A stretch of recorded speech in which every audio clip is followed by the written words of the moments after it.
Welcome to Too Many Tabs, a podcast where a husband and wife duo sit next to each other at a table. And we have a delightful time every single week. And I hope you're having a delightful time out there as well.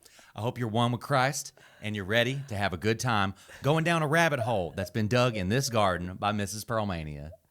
How are you today, Mrs. P? This energy is deeply concerning. It's the right energy for the It makes time. me feel odd. It shouldn't. And I'm nervous now. No, you shouldn't be. And to all the listeners out there, I want you to reach out towards your cell phone as you watch us in the break room or at your cubicle. Reach out to your cell phone and say to yourself right now, I am good, I am pure, and I am worth it. Okay? It's a hard thing to remember sometimes. And maybe you're listening to us on an AirPod. Maybe you're folding laundry. Maybe you're just walking down the street a little bit and just trying to listen. You go, who is this man talking? It's me. It's Mr. Pearlmania. Usually I yell at you. Usually I do. But I'm not going to right now because the world's yelling at you. That's why this week we're going to dig in the dirt. We're going to get our nails dirty. We're going to talk and think about photosynthesis and the history of gardens. Because that's what Mrs. P's been looking at. Because she's been looking out at the world and she said, that's a lot of oil in the sky. Why don't we put that oil back down in the dirt? Right, Mrs. P? That's sort of kind of how it started. Okay, well tell us. It, of course, took a different turn. How did it take a different turn? Okay, so here's the thing. I did want to do an episode on gardening. I know you did. Because we got to get outside in the sunshine. We got to have hope for the future. We want to grow vegetables. Speaking of sunshine, can I tell you something? Breaking news. My seasonal depression broke. That's true. I went outside. Sun hit my face. I touched grass. Are you going to talk with the accent the whole time? Maybe.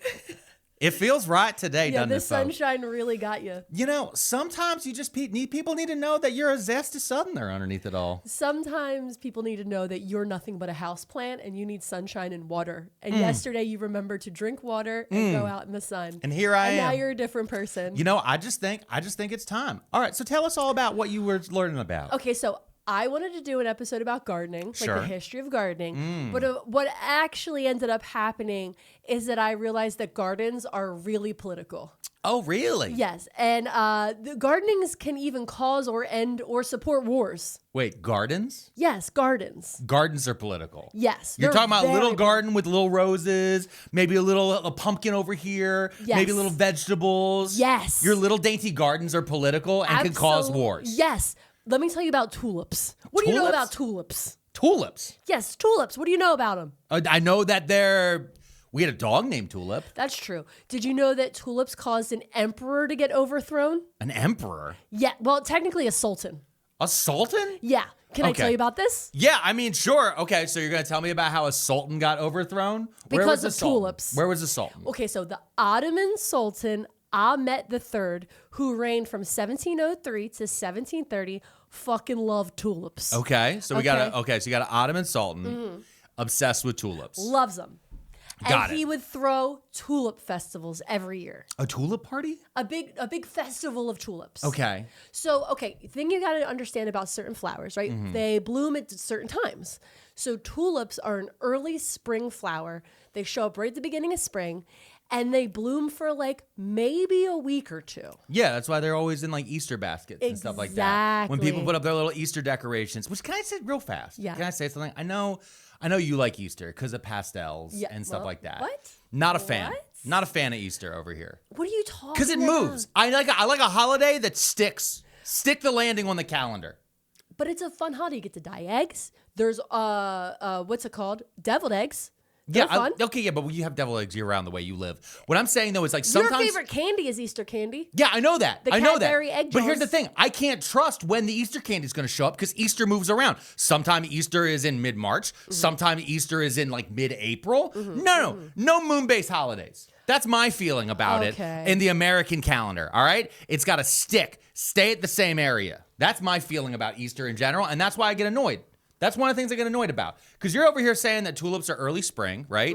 But then they move around, and so they don't always... So sometimes you got a picture of a bunny, and there's tulips, but the tulips have already wilted. They've already done the thing. Can I tell you my hot take? Sure. Is about Easter. Okay. Is that... so talking about Easter candy and Easter sweets. Yeah. I like Easter candy and Easter sweets for sure. I love a peep.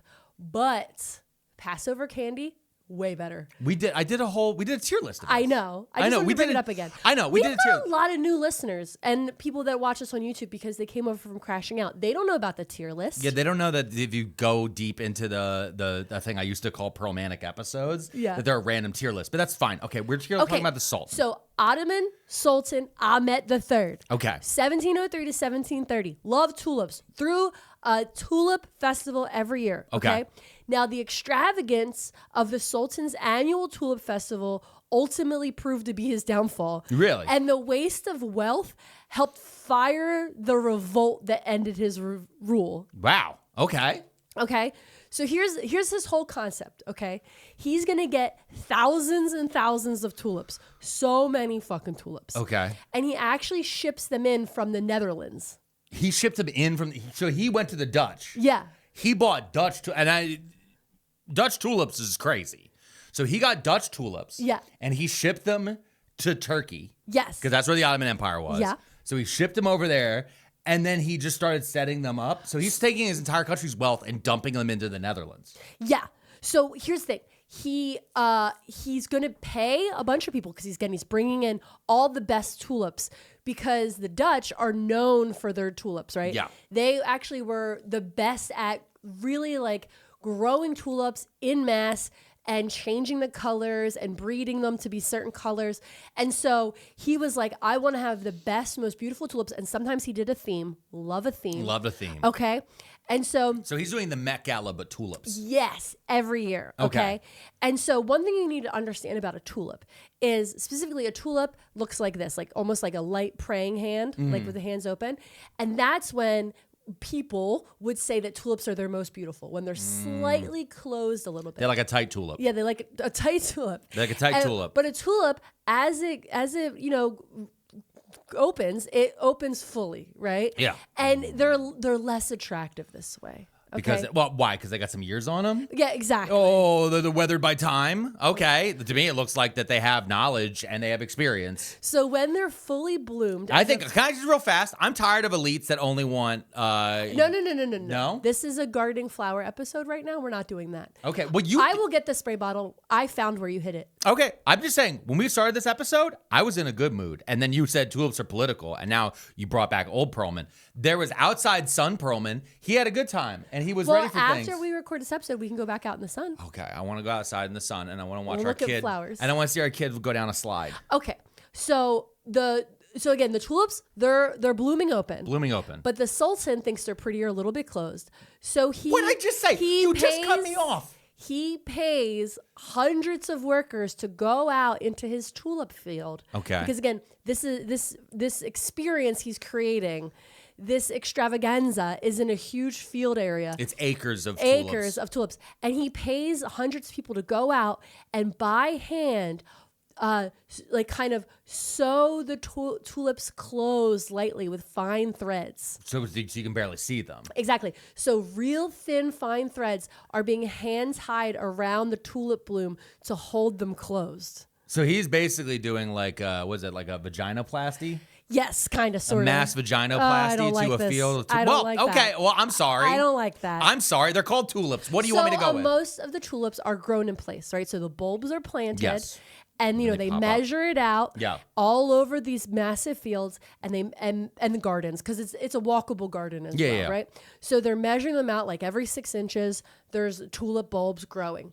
But he wanted more tulips. So they also grew them in a separate area and then hand cut those ones and placed more tulips in glass vases in between each tulip that's growing out of the ground. Oh. So it looks like more tulips are growing out of the ground. Got it. So also that way you can change them out. Yes. You can move them around. Yep. You have a little bit of like a tulip bed. Also, to again make the scale of the display seem even bigger, he placed mirrors strategically all around the garden.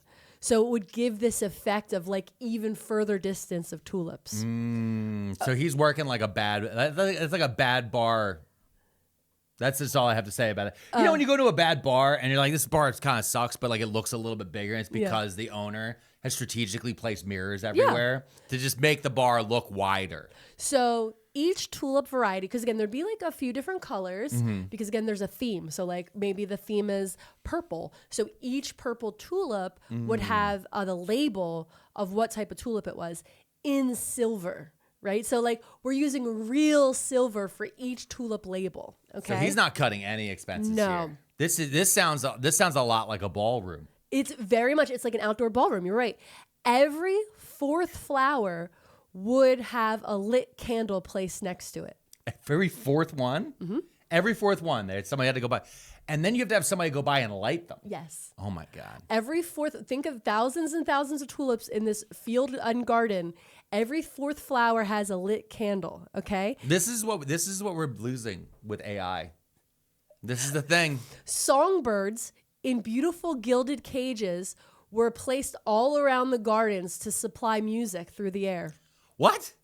Hundreds. Wait, hold on. I'm not over No? songbirds. I'm not over collecting songbirds to put all over. Yeah. Oh, that's I assume he also made the gilded cages out of silver and gold to go with the of course. aesthetics. Well, why would you? Oh no, Yeah. no, the big it's bamboo. No, fuck off. That's insane. Yeah. But it's also like I just never thought about using birds that way. Well, they needed to have a good ambiance, a good soundtrack. Yeah, I know. I'm just surprised it wasn't like an orchestra or like a quartet or something like that. No. It's just they had Birds. songbirds. Oh. Who caught the birds? And Somebody they- had to go out and catch the birds when they This were is done so hand much money. sewing tulips. Okay, no, you're right. You're right. This is so much money. Hundreds of giant tortoises with lit candles attached to their backs lumbered around the gardens, further illuminating the displays. This is like a D&D library now. This is a Dungeons and Dragons setting. Where do you think they got the idea from? I know, but this is insane. Like, okay. Imagine you're a giant tortoise. You're ancient. Yeah. You're a century old. You've been around forever. You've been around forever. You've seen the sun rise and set on empires. And then one day, some guy scoops you up off the beach. Yep. And drags you into a giant multi-dimensional colored garden. Yeah. Full of just only tulips. Yeah. And there's mirrors. Yeah. And there's birds everywhere. And the only thing you can keep thinking of, these birds, they're definitely going to try to kill my eggs. Yeah. I gotta get these eggs to the beach as fast as possible. Those are those are turtles you're describing. These are tortoises. Oh, okay. Okay. Well, I know there's probably a difference out there. And get in the comments, like and subscribe, and tell us what those are. But I just want to imagine somebody sticking a candle onto your back. Because their back is also their spine. Yeah. That's crazy. Yeah. And then that's They just have slowly. to melt a little bit of wax. They have to drip the wax onto the tortoise's shell Have you ever and then been- slam the candle down. Have you ever been to a garden that modern day garden that has peacocks? Yeah. That they're just loose? I know, they're That mean. feels weird enough. They're mean. But having hundreds of tortoises Walking around slowly with fire on with their a back. fire on them. They don't even have the concept of fire. No. They're tortoises. So also all the guests that This were feels very much like stapling. This feels like stapling antlers to dormice. yeah, This feels like in Scrooge. very much This Scrooge with a D. I'm sorry. I'm not going to get over this. I thought I was like, all right, this Sultan, kind of cool. And then you're like, well, yeah, sure, he's an Ottoman Sultan. And I'm sure that there was like horrors and war and all those other things. But now that I've heard he's rude to animals. Yeah. Now he's on the Christy Gnome list. Okay. I think of this guy and Christy Gnome equal. And then on top of the opulence, just like Pete Hegseth. That He guy spent $9 million on seafood. What?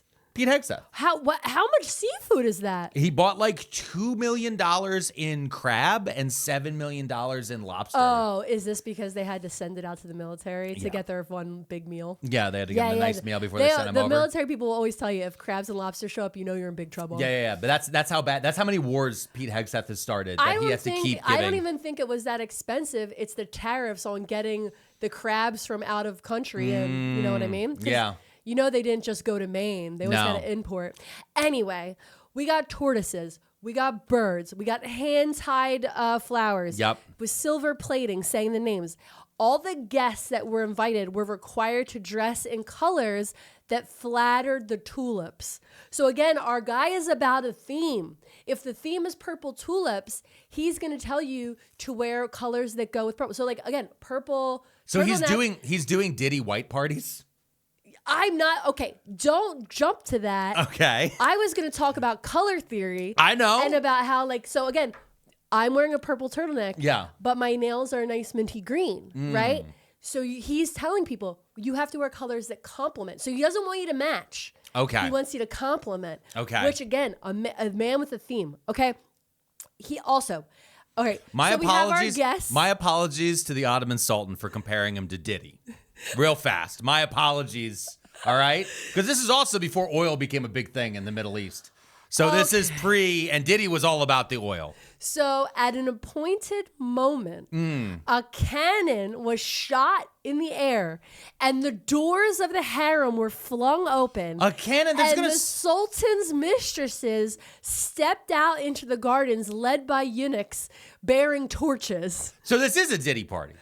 He's got a harem of ladies being led by eunuchs. That's men with that have had the snip. Castrated. They're castrated. The claviculars of the world. Yeah. They're coming out there because you know he got. I don't really truly understand who that man is, and I don't want to find out. Clavicular? All I know is he hammers his face. Yes.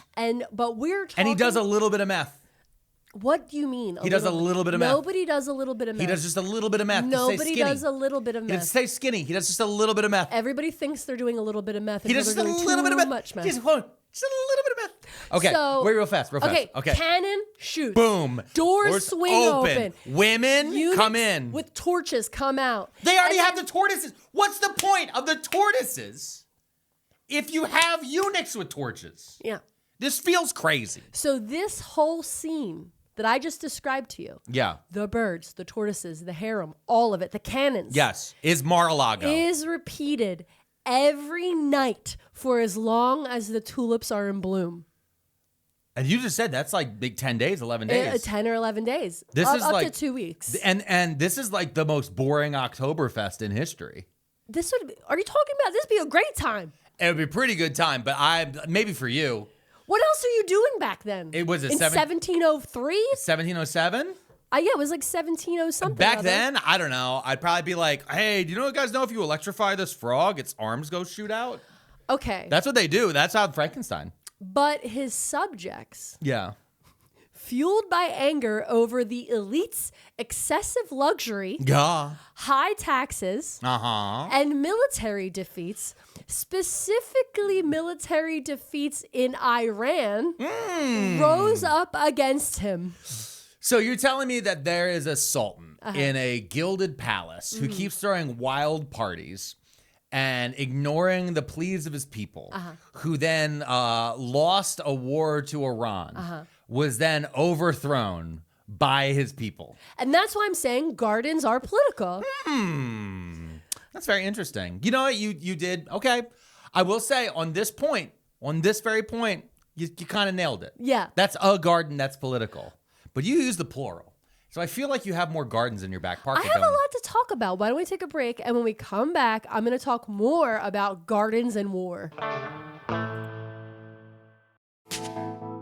And we're back. Now, Mrs. P is about to tell us about more political gardens. I'm about to tell you about more political gardens. Well, people are listening. Up. Okay, people are listening. And watching. And watching. Okay, they're doing or stuff. On the secret YouTube. Okay, or they're on iTunes, right? Yep. Or they're at Apple Pods. Spotify. They're giving us 5 stars. They're writing new reviews. You know, we love a review. We love a review. You know, over in Crashing Out, people give reviews. Okay. I got a 1-star review. What'd it say? It said, oh, can't wait for another hour of 2 liberal cucks complaining about everything.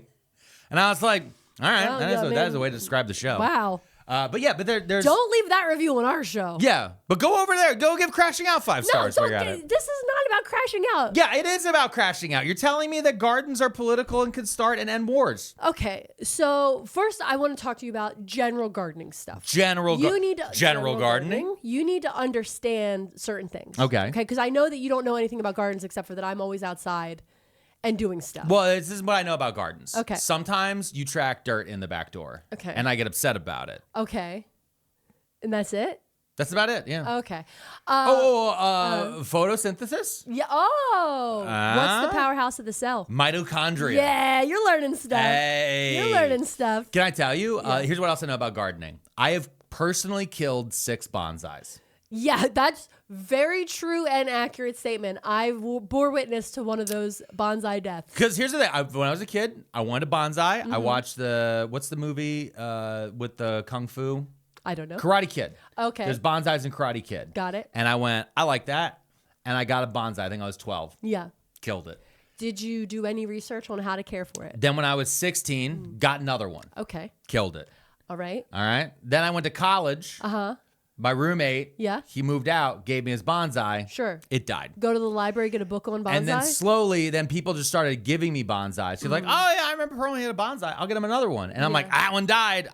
And then it just became, slowly, you're just feeding bonsais to me to murder. Yeah. And so don't give me a bonsai. Give Mrs. P a bonsai. Yeah, give me a bonsai. Yeah. Because I'll watch one YouTube video about how to care for a bonsai. No. And then the bonsai doesn't die. Here's my problem with plants. Okay. They don't tell you when they're thirsty. They With words. Literally, they do. With words. I need to emote. Our child, he's like, juice. And I'm like, juice. Nailed it. More? More. Got it. Hungry? Hungry. Yeah. That's a competent. The dog whines. Yeah. That's when he gets fed. Got it. Or 5 o'clock. Yeah. Or Whichever one hits first. If it's 4:45 and he's whining, I'm like, it's close enough. you can wait. Okay. So I don't know that you know a lot about keeping a plant alive based on what I've just learned. Yeah, well, what there is it's outside. Yeah. And then sometimes it dies. Yeah. That's what I know about plants. So I'm ready for the apocalypse. forest gardening is the world's oldest form of gardening. Gardening really starts with the idea of forest gardening. Okay. It's the easiest way to describe forest gardening for me is that just fucking common sense. Okay. It's how nature works. There's taller trees. They create a canopy. They protect the shrubs that are smaller. Vines grow up the trees. Root vegetables go into the ground, and leafy stuff comes out like spinach. Boom. That's forest gardening. Okay. And when humans began gardening, that's how they did it. And to this day, most indigenous people around the globe still follow that same gardening methodology.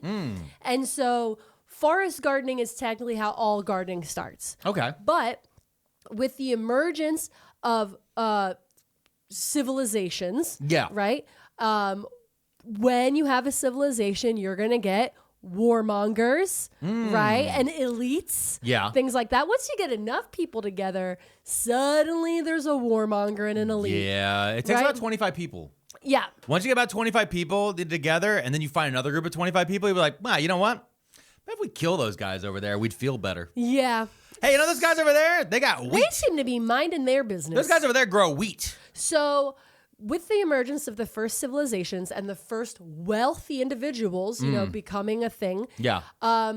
those wealthy individuals started to create gardens for aesthetic purposes. Okay. Okay. So originally, if you are growing a garden or anything, it's usually for food. It's fruit from trees, nuts, vegetables, root vegetables. So what you're things saying like is that. we went from forest gardens Yeah. to fields, Yep. agricultural, which is like people don't view a field of wheat Yeah. or a olive grove or something like that. They don't view those as gardens. Yeah. Even though they are. They're They are. giant, They they're are. giant They're part gardens. of gardening, But we yeah. view those as orchards or fields or Yeah. vineyards. Like that's how we view them. So what you're saying is that once we got enough people had big enough houses. Yeah. Because that's the thing that's actually crazy when you go back to this time where you're talking about specifically around like Mesopotamia, Iran, the Fertile Crescent and all those areas, and even Egypt.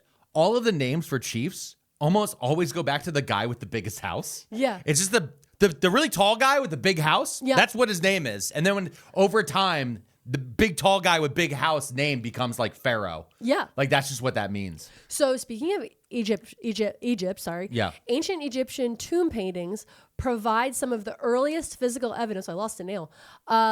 Of horticulture and landscape design.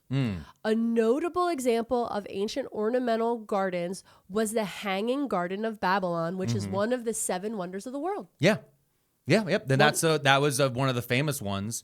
And it's because it was a tiered garden. Yeah. Was how it was described. And it looked like it was hanging from the sky. Yeah. It was always the hardest one for me to picture.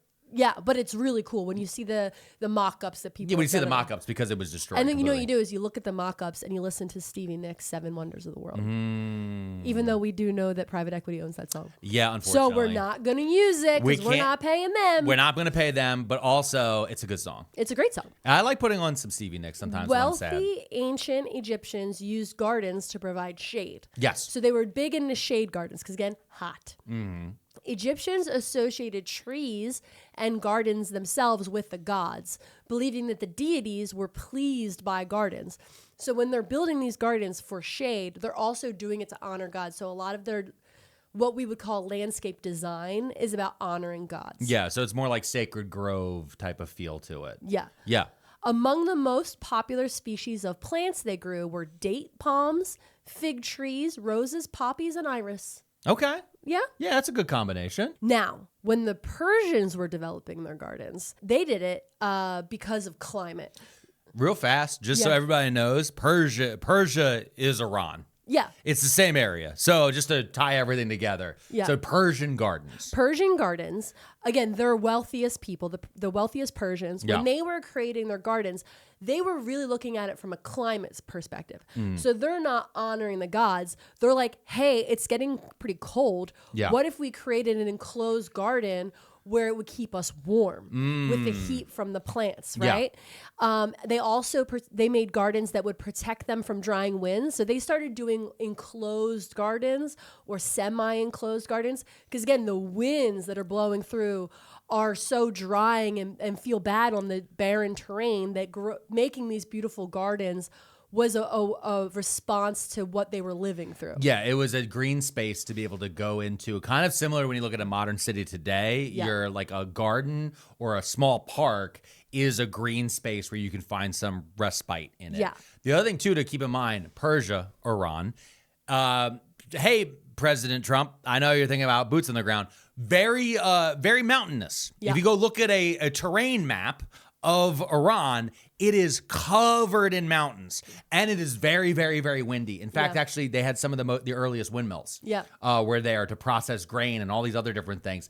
The elements are very different. It has a higher altitude. There's all these things about it that are wildly different than Egypt. Yeah. When you're comparing the two. And those are like two of the earlier civilizations. And then in between them, like she was saying, Babylon, that is the Tigris and Euphrates, modern day Iraq. That's an area in there. And this is kind of where, in general, where the birth lines of Western civilization come from. Yeah. This is where all of our general ideas around this stuff kind of come from, because this is where people from Europe will travel to and then go back and go, oh, it's all these cool ideas. So, speaking of that, Alexander the Great, Oh. when he was conquering parts of this area. Oh, that Alexander. I thought you were talking about me. Alex, the okay.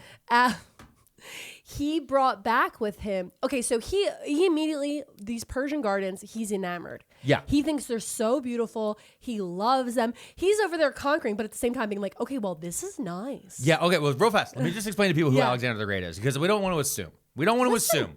Alexander the Great was from Macedon, which is an area in ancient Greece. Okay. His dad conquered all of ancient Greece. Okay. Then Alexander the Great then went on a tear, and he proceeded to conquer the Persian Empire, Egypt, and he got his forces all the way to India. And then he turned around and then died.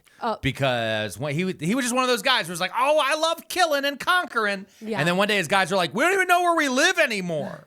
I don't even know what this is. And basically one of the things that happened is he Hellenized.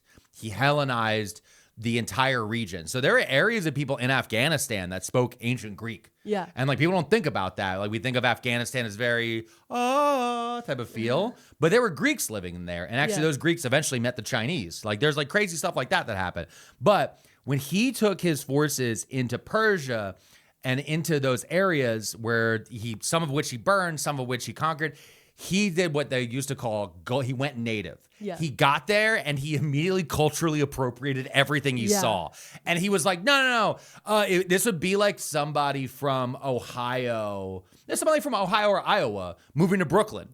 And then their friends who are from Iowa are like, yo, dude, why don't you like Rascal Flatts anymore? And they're like, no, I'm more into like Mitski. You're describing Madonna moving to the UK. Yes, And then 100. becoming- And then suddenly having the accent. Yeah.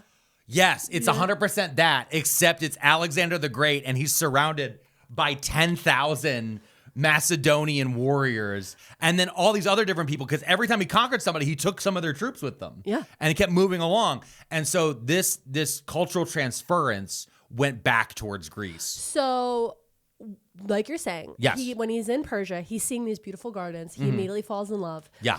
And he becomes a gardener, a horticulturist. He becomes obsessed. It becomes like a hobby for him. He brings fruits and plants and trees from Persia with him to take back to, and also wherever he travels, he's bringing plants with him. Yeah. It's crazy. Like he was like, oh no, this is my new hobby. Yeah. Yeah. He was like, ooh, I like that flower over there. Yeah. You go back that way. Yeah. Like you over there, move that over here. Also, we're going to put a bunch of you in a city I just named after myself. Nice. Because he named like a bunch of cities after himself and his horse. That sounds like something you would do. Okay, I don't name things at Pearlmania 500. Okay, you're right. This podcast originally was just my name. Ancient Greek gardens. See, we're going to go check out the Greeks. Okay, You brought them up. I brought him up naturally in the conversation. Ancient Greek gardens were very pot heavy. Huh? So what I mean by that. You don't mean the doobies. No. You're not talking about Into Cloud. I'm not talking about into cloud. Okay. I'm talking about big terracotta pots. Oh, urns and vases. Yes. So as we look at gardens, a lot of them are like they're growing them in the ground. They're building areas that out of soil that already exists. But the Greeks really like to have big pots, lots and lots and lots of pots around. So they can move them. Exactly. So they're movable so that they're easy to organize. They're like, this pot is rosemary. This pot is or oregano.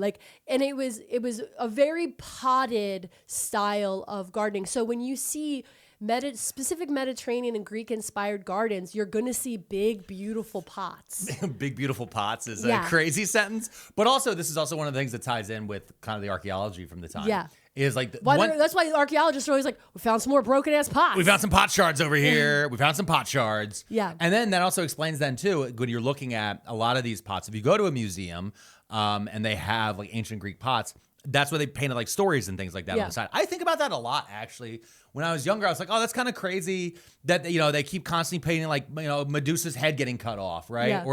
Or this story over here. But then again, we've been buying sippy cups for our toddler, and every single one of them now has Toy Story on it. Has to have it. If it doesn't have Toy Story on it. You can't drink out of a cup that doesn't have something cool on it. It has to have Sporky on it. Yeah. And that's just the way it is now. It has to have Sporky. It has to have Bullseye. It used to be Lightning McQueen, but he went out of fashion. He's over. Ka-chow. He's done. Nobody cares about Lightning McQueen anymore. This is a Woody and Jesse house. Yeah. The Persians were going into their gardens to avoid the weather. Yeah. Wait, what was the other? Did I just forget what I was thinking? Oh, the Egyptians would go into their gardens to honor the gods. When the Greeks were in their garden areas, they were putting a lot of seating around. That's another reason for pots. So a lot of sitting areas. Because they were seating. I thought you said seating. Sitting, like they're sitting down. Okay. Because a lot of the times when they were creating these gardens, they were sitting areas to have socialized philosophical discussion. Yeah, the Greeks were yappers. They were yappers. It's their big thing, their favorite thing to do. Yap, yap, yap. Not big on doing, love a yap. Okay, I didn't say that. Okay. You said yeah, that. I know. We went there on our... Don't you cancel me. No, you're not getting canceled. Nobody's getting canceled. We went there on our honeymoon. I'm not worried about the Greeks canceling us. They'd have to do something then. Wow. The whole thing, though, is like the reason why philosophy comes from ancient Greece and all these different stuff is because they would have these areas to sit and discuss and try to figure things out. And then when it was a little bit warmer, it was kind of rocky. They'd have a little battle here and there, have a little war, have a little battle. Not too much. And then they'd have a ditty party.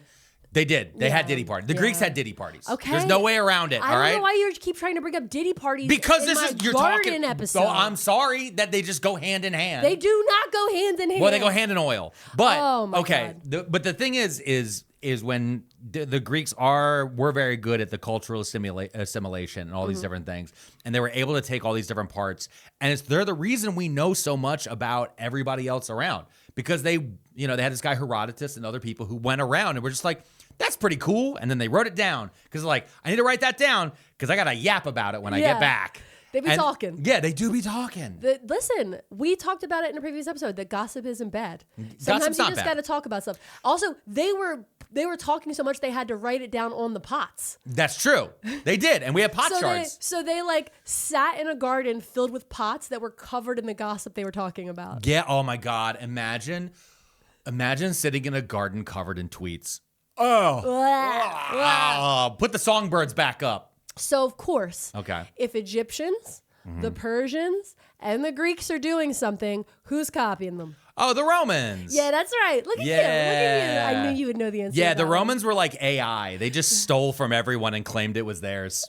Yeah. That's just what they did. I mean, like everything that we think, most of the things that we think are like these cool Roman ideas, they were just like that, mine. Yeah. You know, even down to their gods. It's just how it is. So your everyday, regular schmegular Romans often used what's called a kitchen garden. Okay, so this is a small garden, probably at the rear of the house, closer to the kitchen, where they would get vegetables and herbs for their families. Literally, this kitchen garden idea is happening around the globe back then, right now, during all times. Yeah. But the Romans were the first ones to start writing it down.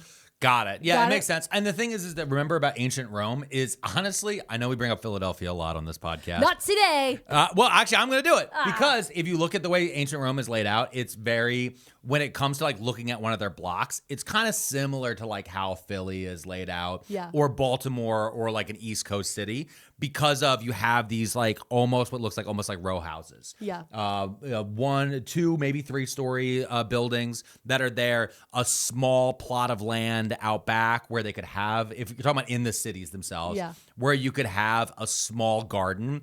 In Philly, you have like a little small outback plot that could be just a little bit of dirt that you could be able to grow some things in. You could put some potted plants out there. You could grow just enough stuff to have maybe a little spice here and there, maybe a little extra thing over there. You don't have until you're out into the countryside, you don't have the space to really make enough to live on just this alone all year because you're living in civilization. The goal is, I'm hungry. Let's go down to the chicken skewer guy. Because there were guys, like Romans had like fast food. Romans had like all these different things. That's still, you see that a lot in Asia. Yeah. Like whenever you see like in Hong Kong, like people are like, this guy's been making the same chicken skewer for a millennium. Like his family's passed down chicken skewer recipe. He wakes up every morning and he makes the chicken special skewers. rice pancake with a special sauce on it or whatever. This is 200 years old. God, we gotta go to China. But we also had that though in ancient Europe. Like that's the thing is like people like joke when they look at something like the Flintstones, right? And they're like, oh, they take a modern thing and they make it Stone Age. And it's like, and sometimes you see like comedies do that about ancient Rome. But then as you go through places like ancient Rome and ancient Greece, you're like, oh no, that actually was real. We just keep reinventing the same thing. Yeah. We just add a new flavor to it. It's the same thing over and over again, just with this time they made it electric. This time they made it AI. This time they made it quantum. This time it was copper instead of stone, you know? Anyway, okay. The wealthy Romans saw the grandeur of what the Egyptians and the Persians were doing, and they were like, "We got to get in on that." They got to have this immediately. We need these culture keeping gardens. Up with the Joneses out here.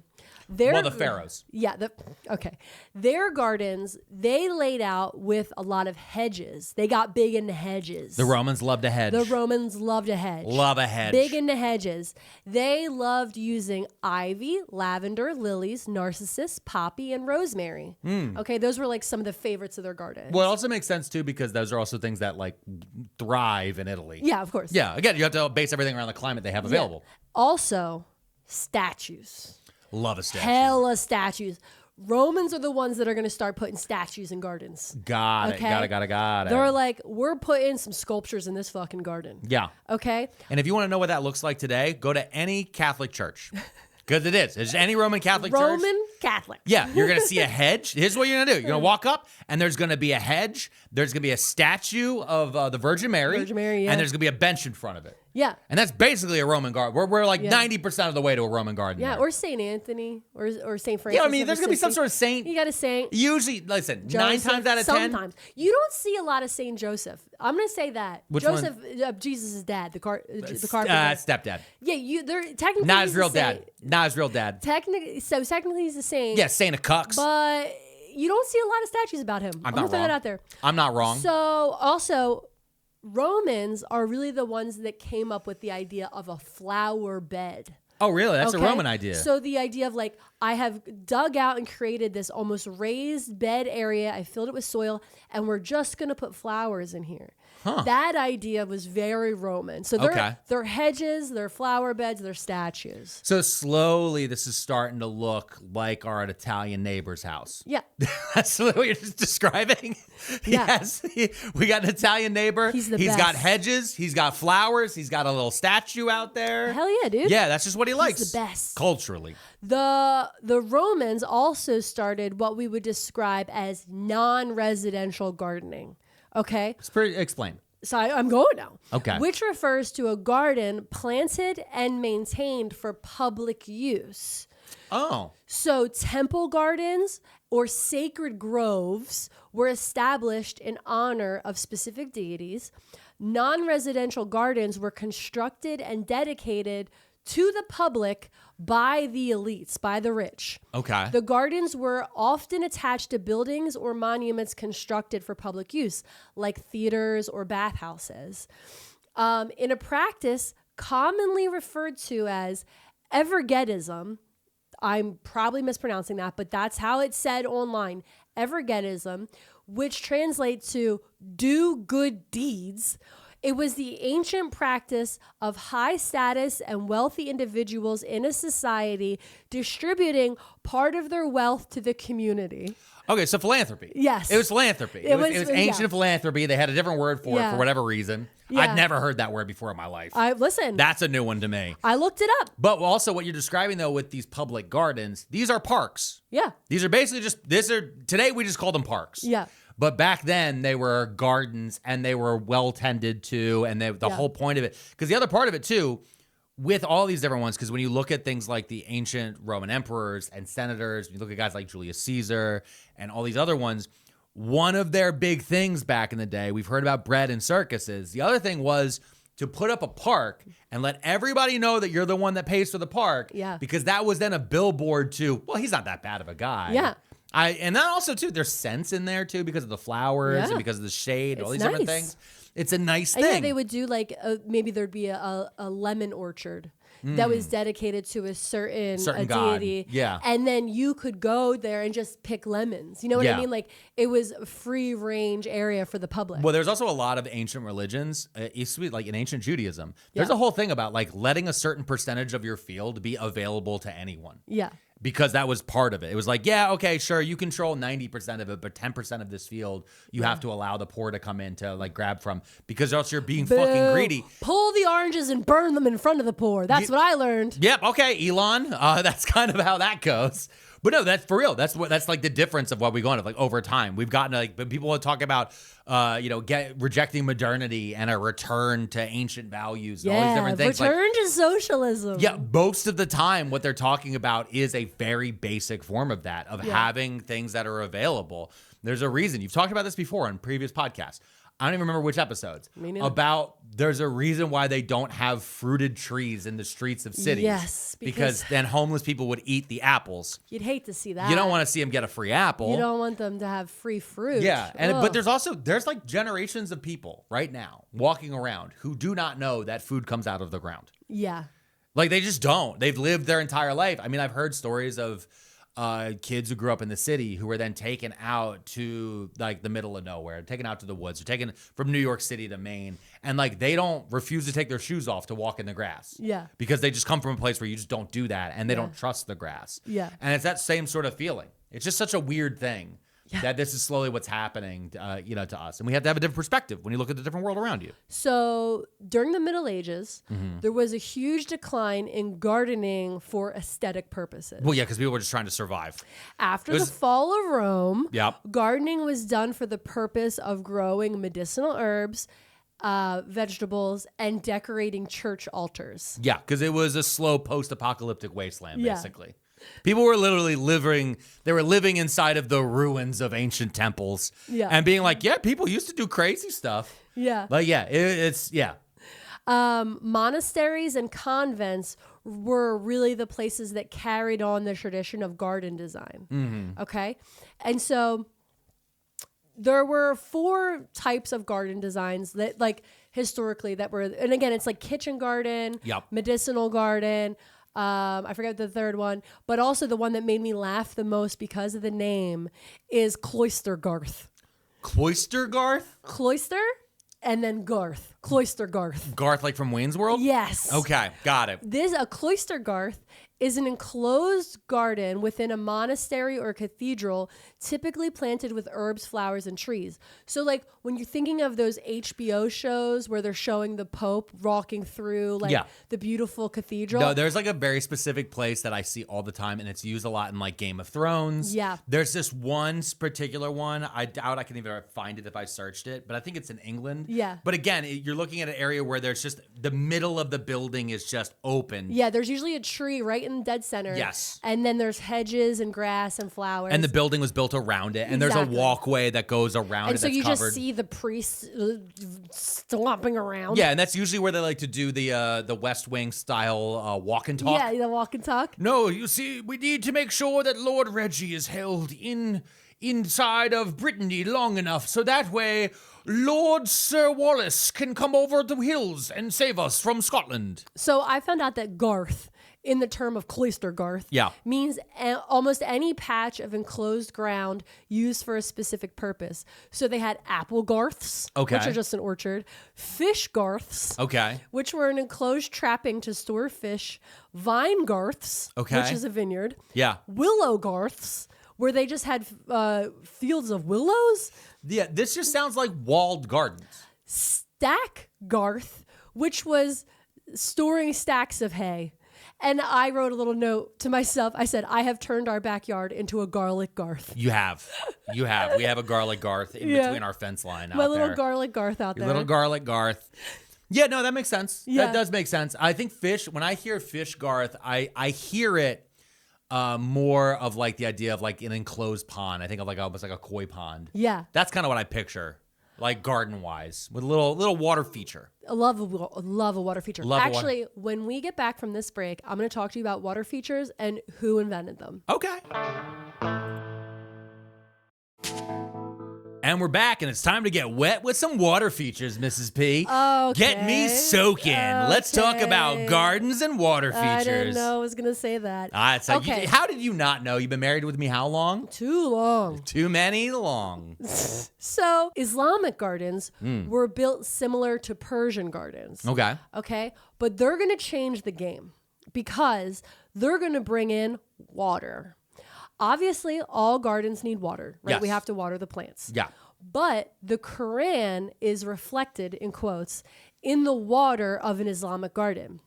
So the water features that are about to come into these gardens symbolize the 4 rivers of paradise described in the Quran, which is water, milk, wine, and honey, which represent eternal life. These channels often, I'm going to say this wrong. I apologize in advance. The channels of water are built in a layout called the Chaharbagh layout, which is 4 garden squares with a cross section in the middle, and there's walkways that lead to the center. Oh, it's like a grid. Yes, it's a grid. It's a giant grid with like a cross that kind of happens. And you can see these little walkways, and then there's 4 waterways that go towards the center. And there's running water that goes towards the center. Yeah, and you want to have the water run because or else you end up with mosquitoes. That's true. Yeah. At the center of the garden, there would be a reflecting pool. So like think of like a really big, beautiful bird bath that might have some still water in it, or it was like one of those infinity pool styles where it gently falls over the side. Yeah. So because you don't want the water to be too rapid. We're not looking like the Fountain of Trevi or something like that. We're looking more for like the Washington Monument. Yeah. Kind of the flat stillness, and you can kind of look into it and ponder. Oh my God, you are so into this. Yeah. The moving waterways direct your eye to the still water at the center. Now, this is on purpose because it's all about stillness. Okay. And it's like honoring the stillness of water and the movement of water and the duality of water. Okay. Gotcha. So gardens in Islam, gardens are supposed to be a place of contemplation and austerity almost, right? And so when going back to the story you told at the very beginning, where a guy is firing a cannon and being like, and here's my ladies, and then he's like, look at my big ostentatious field. Don't step on the tortoises. No, we got have tortoise candles and listen to the birds. Like that is almost a perversion. Yeah. Right? That would be exactly. like that would be like having like being like, oh no, like looking at the Christianity side of things would be like, I don't know, building a giant gold statue of yourself and then putting it inside of a private club. Okay, also the Islamic gardens they were the first group to really take scent into consideration. Because scent is memory. Smell. Yes. Oh, yes. Because scent has such a strong attachment to memory. Yes. And so I've learned a lot on this show over 4 years. I know you have. Slowly. It's taken a lot. We're getting through there. I know. Some people who've listened to the show multiple times are like, he's heard this before. Yeah. And I want to let you know, first time for me every time. Yeah, every time. Same over here a lot of times. Yeah, sometimes you're reading me a thing and I'm like, I think you've read me that before. And I'm like, maybe. Yeah, but we had a toddler and our memory's hurt. Yeah. Yeah. So the Islamic garden is going to take scent into consideration more than any other gardens before. The sensory aspect of the garden was very important. And the gardens would have like a theme, right? So like if it was a garden about romance, so like a romantic garden for a couple that just got married. For kissing. The garden would have lots of jasmine and roses growing in it for the scent. There were doctors that would have gardens and they would build these big medicinal gardens and they would grow camphor and sandalwood because again, with the moving water and the camphor, it would make it so that you could breathe easier. It had that eucalyptus effect to the air. Yeah, which we have with Dr. Bronner's soap. Yeah. That's actually funny. Shout out Dr. Bronner's. We did an episode about Dr. Bronner's, but also in general. The eucalyptus soap. But there's been a thing though. This kind of falls into that idea of essential oils and those things. But there is something about some of these scents and things like that of how they open up your nasal passages. Yeah. And like I didn't believe, but I just didn't have experience with a lot of them. So when I heard about stuff like this earlier in my life, I'd be like, oh, eucalyptus, or oh, this thing, or oh, this thing, any of these types of things, right? And then as I got older, and it's like take a steam shower and use eucalyptus soap, I was like, oh, it opens you up. Yeah. Sandalwood, like the difference it can have, and like how scent theory can change your mood too. Yeah, absolutely. And so like if you're like, if you have a garden, you should that's laid see out, us with the lavender essential oil and a humidifier. She's got this when lavender it's time spray. To go to bed. Ooh, she's got this lavender spray. Yep. She runs around the room. Knock out. Go to sleep. Yeah. Okay. So there's obviously many differences between all the different types of gardens that I've described, right? I did think when I was doing this research that one of the biggest differences that I thought was very interesting is that, just like you said, the Islamic garden is really about sitting and reflecting, right? While the English style garden, the European style, is all about walking around and movement. It's about looking at stuff. Yeah, they're about, like you were saying, like they're looping it to do the 2-person walk around. Yeah. They're doing the walk and talk. Yeah. No, that's crazy. Actually, no, that makes a lot of sense too. It's also when you take a look at the regions we're talking about, right? So when you look at the climate around them, if you are rich in an area that's more arid, every foot that you want to have to be a garden probably has to be converted into garden land. Yeah. You have to import soil. You need to build things to do that. There's structure around it. When you look at like an English, a French, or even an American garden, like in the West, if you look at it would be like comparing the East Coast to comparing New Mexico. Yeah. Right? In the East Coast, most of what we have is in Pennsylvania is like foresty. Yeah. You got to clear some land and stuff like that, but the dirt's pretty much good. You can kind of grow. We can grow some stuff in it. It's for the most part. But if you get out to like New Mexico, you're going to have area out there where like it doesn't have enough water, it doesn't have these different things. There's infrastructure that you need to build to be able to have something like grass, to be able to have something like a hedge.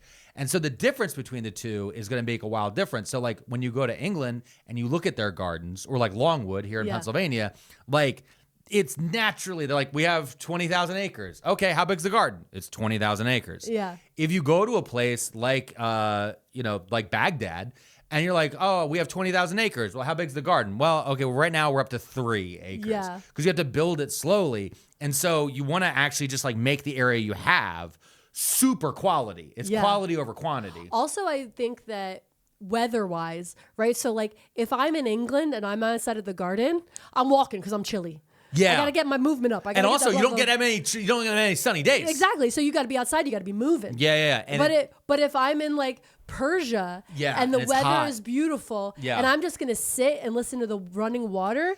Beautiful. You know what it is? I heard a thing the other day, somebody pointed out, because yesterday in Pennsylvania was 75 degrees. It was and this incredible. guy made this video. He's a different person. This guy made a video. I saw it, and he was like, listen, we only get 30 San Diego days a year. That's true. In the Philadelphia region. Yeah. And I was like, oh, that's true. And I've been to San Diego. I went to San Diego a couple years ago. Yeah. And those people, anybody in San Diego, you have no idea how Why fucking are you good you living have. so well? You have no idea how good you fucking have it. Every day you have, you day. walk outside and it's 72 degrees and it's beautiful. And people say that anyone in Southern California, they complain when it rains because it rains like 3 times a year. It's raining right now. It's right now it's cloudy and miserable outside. Yeah. But when you have these nice days, you have to take advantage of them. And it's the same thing too. When it's hot, it's warmer. You're going to have more of a, when you go to a garden, you want to lay there and kind of take it in. Maybe sit in the shade while you look at the plants and smell these things. I want to be an iguana and just lay in the sun. Yeah, and smell the exactly. things. And so, and then culturally too, you'll have that difference between like a Spanish garden, which also is going to have Islamic influences because most of Spain was part of the early Islamic expansion, right? Mm-hmm. So the Spanish went, and they also have a hotter climate. Yeah. So they're going to have a different garden layout than France or England, which is going to be colder. Spanish gardens are so beautiful. I love that Yeah. they do them on the interior of their houses, and then there's all the beautiful tiles. Yeah. And then they do a lot of hanging plants. But that's because that's a combination, right there. You just described a combination of a cloister Garth Yeah. and Islamic garden mixed in with some of the Roman kitchen garden. It's Yeah. like that you can just see those 3 cultures like mashed together, and then it's Spanish. Yes. Yeah. So, okay, gardens during the Renaissance Mm-hmm. were adorned with sculptures, topiaries, and fountains. You're talking about in Europe. Yes, in Yes, Europe. okay. Okay, sorry, back to Europe. Back to Europe. And again, so here I'm telling you, in Europe, they're using sculptures, topiaries, which is hedges, the big ones that are like shaped like ducks and stuff. Yeah. Edward And- Scissorhands. Yeah, Edward Scissorhands. Edward Scissorhands. And fountains, which they borrowed from the Islamic gardens. Yeah. And in the 17th century, they got really into hedge mazes.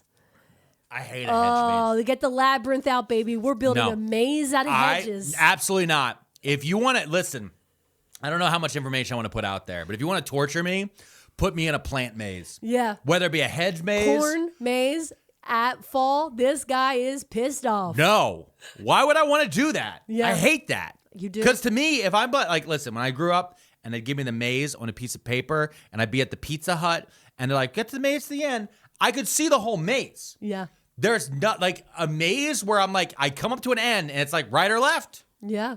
Well, fuck, how am I supposed to, like, it looks the same either direction. Yeah. Oh, take a right. Okay, I take a right. Now take a left, dead end. Haha, idiot. That's how I feel. Yeah. I don't like that. I don't like a hedge maze.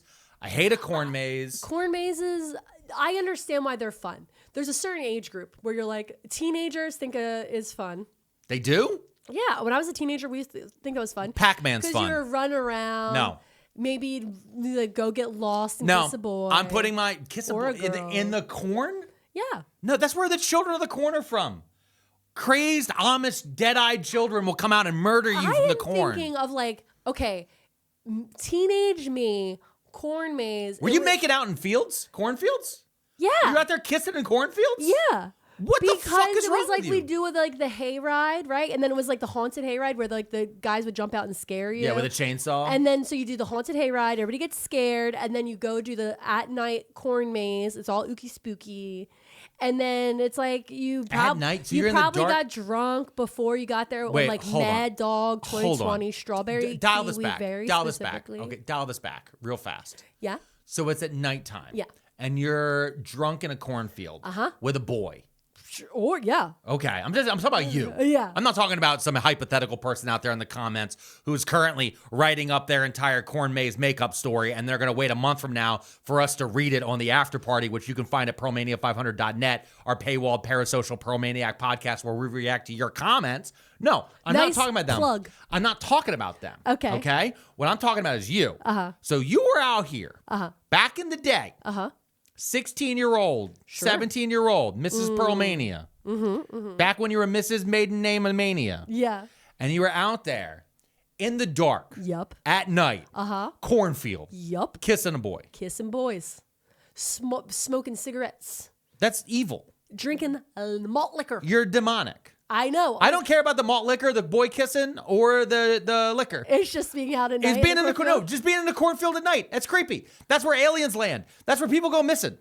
Well, Okay? I survived. No, we actually, years ago, when we were looking at a house. The house was across the street from a cornfield. Nope. It was a nice price.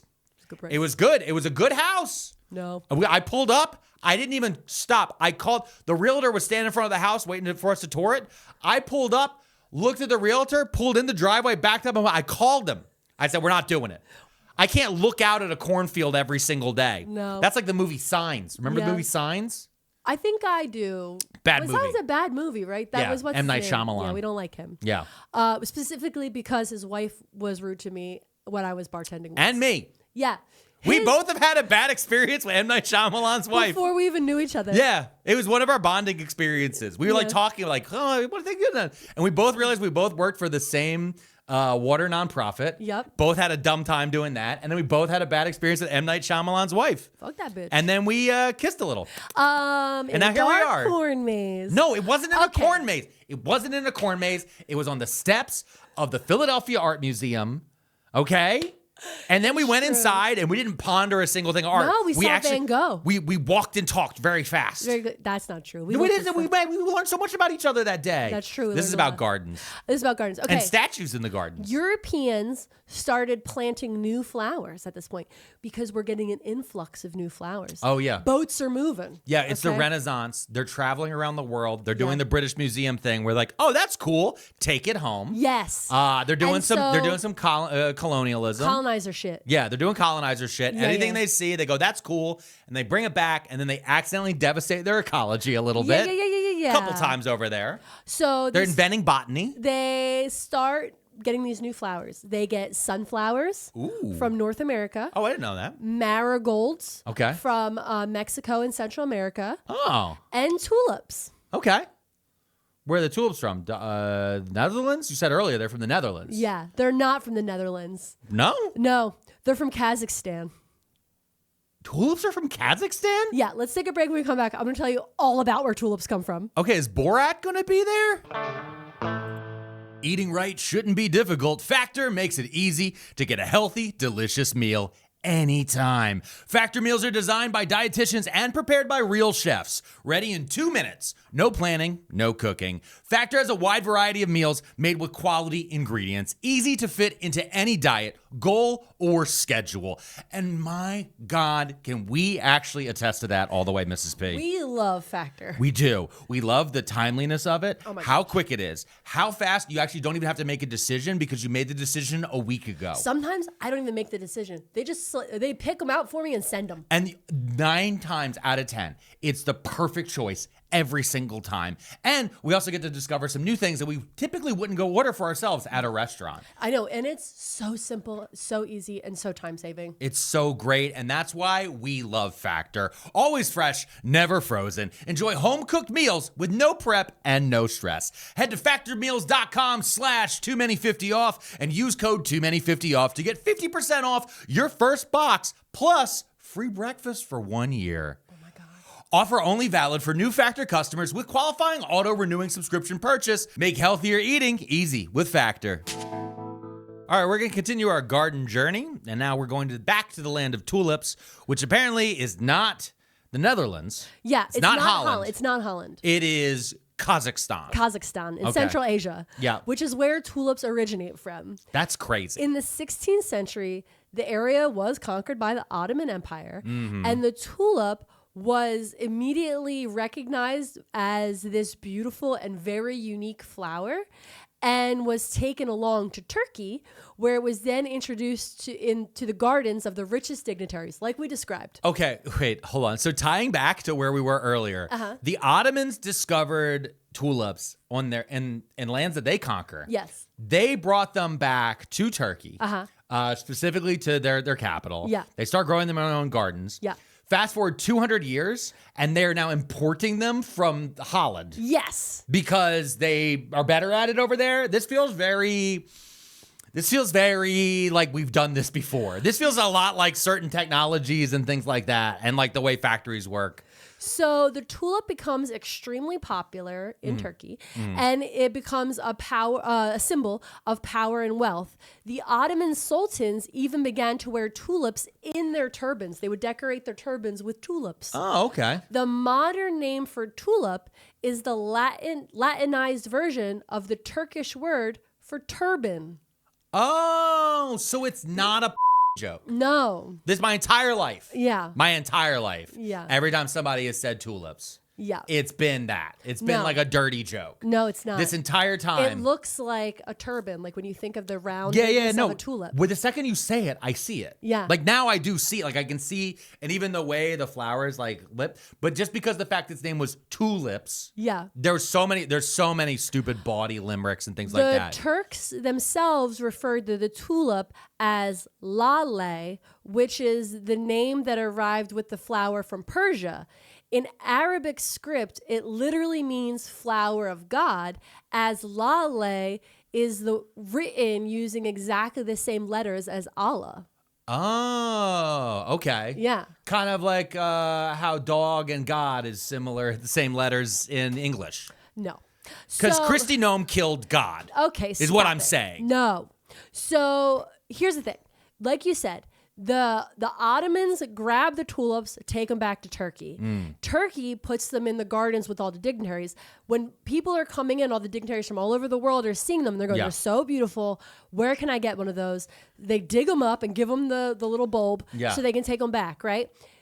During all of that happening, the Dutch come in somehow. Yeah. And they're like, you need to give me some of that fucking tulip flower right now. Yeah, the Dutch are like, the Dutch go fucking crazy. I already know what this is. And so, hold on. All right. The thing is a lot of our listeners and viewers, when people think of tulips, they think of the wooden shoes, they think of the windmills. Yep. The thing is, the Dutch get the tulips, they go nuts. And between 1634 and 1637, the Dutch golden age of tulips, which is literally known as tulip mania, was basically tulip trading that operated much like the futures market of today. Yeah.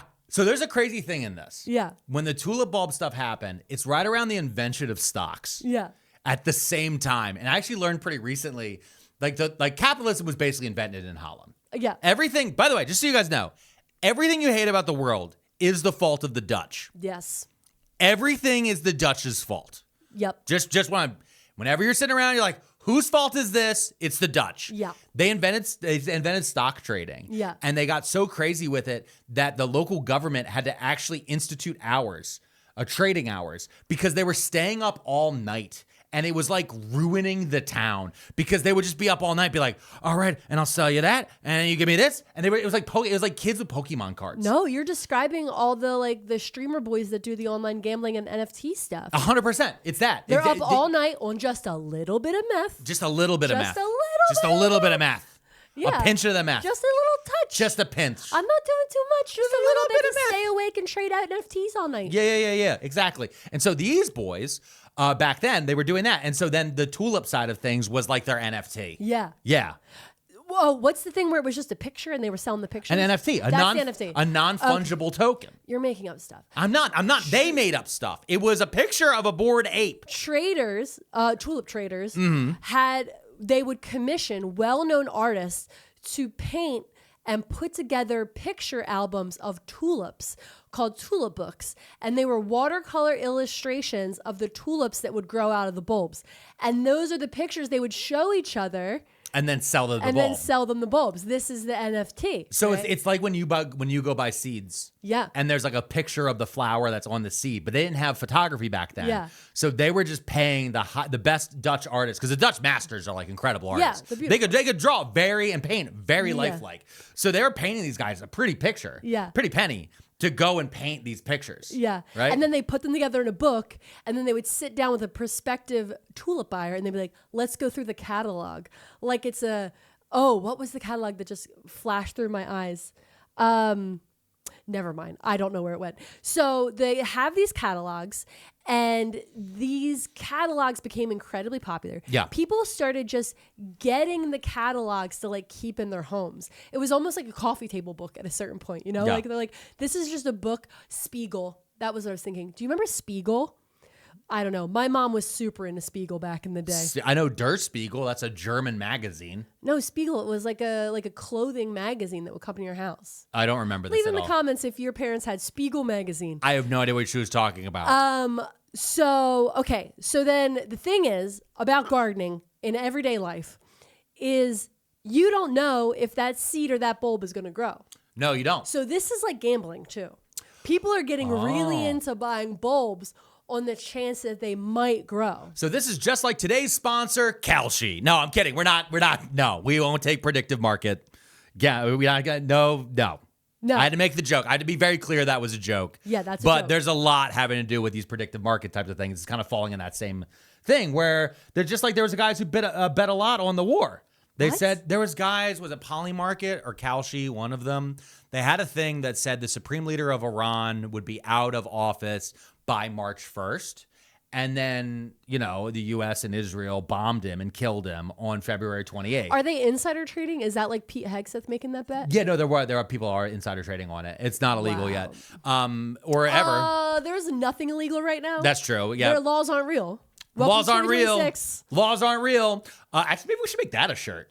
Ooh. Laws aren't real. Wait a minute. I have to tell you something. We're not there yet because I have got a little bit more ahead of it. But there's a part of this episode where I was like, I'm going to make a shirt by the end of this episode. I want one that says laws aren't real. Laws are let me know. Okay. But real fast. Just so you know, this is a thing that actually recently happened. Okay. They had a thing that was listed up there that said Supreme Leader of Iran will leave office by March 1st. Got it. March 28th. It was February 28th. He is killed in an airstrike. Yeah. Polymarket and Kalshi said that they aren't going to pay out on it. And now all these people are arguing with them about it because they're like, well, you said we could bet on it. And they're like, well, that's not what we meant. And so there's this whole entire fight right now because all these degenerate gamblers are like, no, he was killed. Give me my money. That and it's just like counts as such leaving office. But this is the type of like They're empty. me playing categories where I'm like, no, that's not what that means. Yeah, but this is exactly. Whale watching boat is just boat. That's a whole thing. But there's a whole issue in this. It was like very similar to what these guys are doing though with the bulbs. If they're selling somebody this bulb and then the bulb doesn't grow, it's like, well, now who do you sue? Listen, Do you take it to court? The most sought after tulip in the Dutch market was the Semper Augustus, a white flower with red striations. That means that there's a little bit of red going through the little flower. streaks of red. Exactly. According to some sources, at one point in time, there were only 12 bulbs available.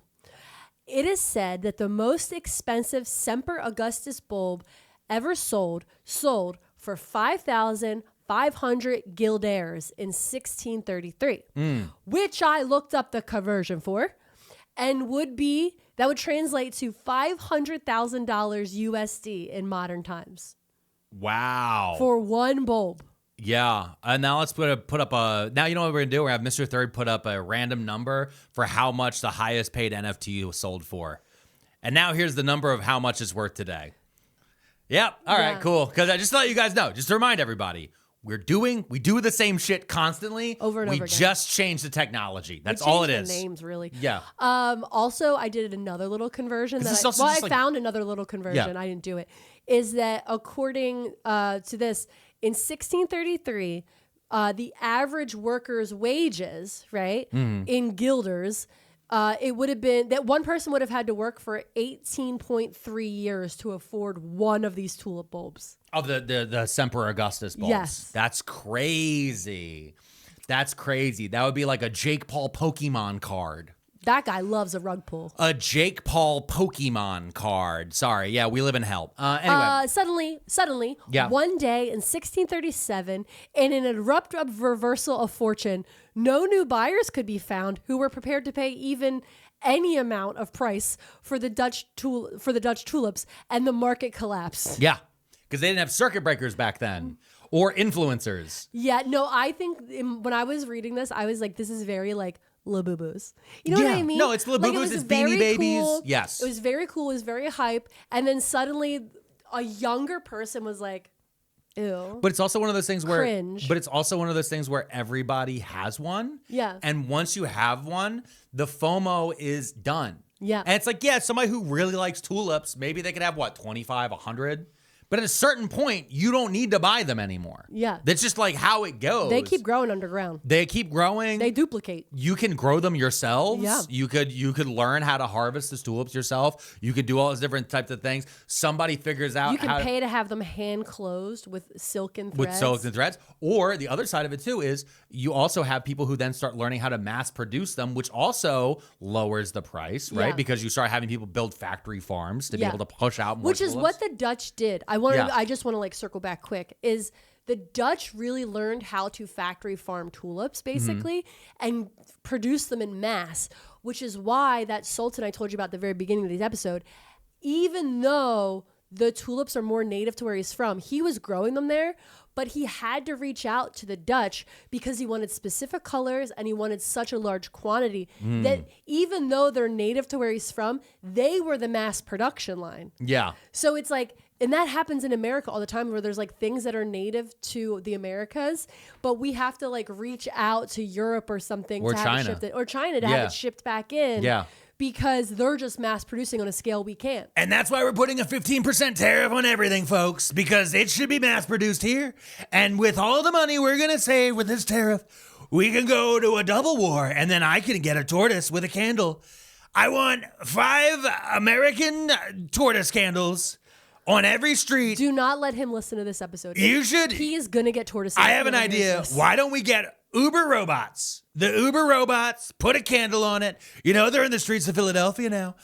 I know you did. You made sure you didn't bring up Philadelphia once this entire episode. I'm going to bring it up repeatedly.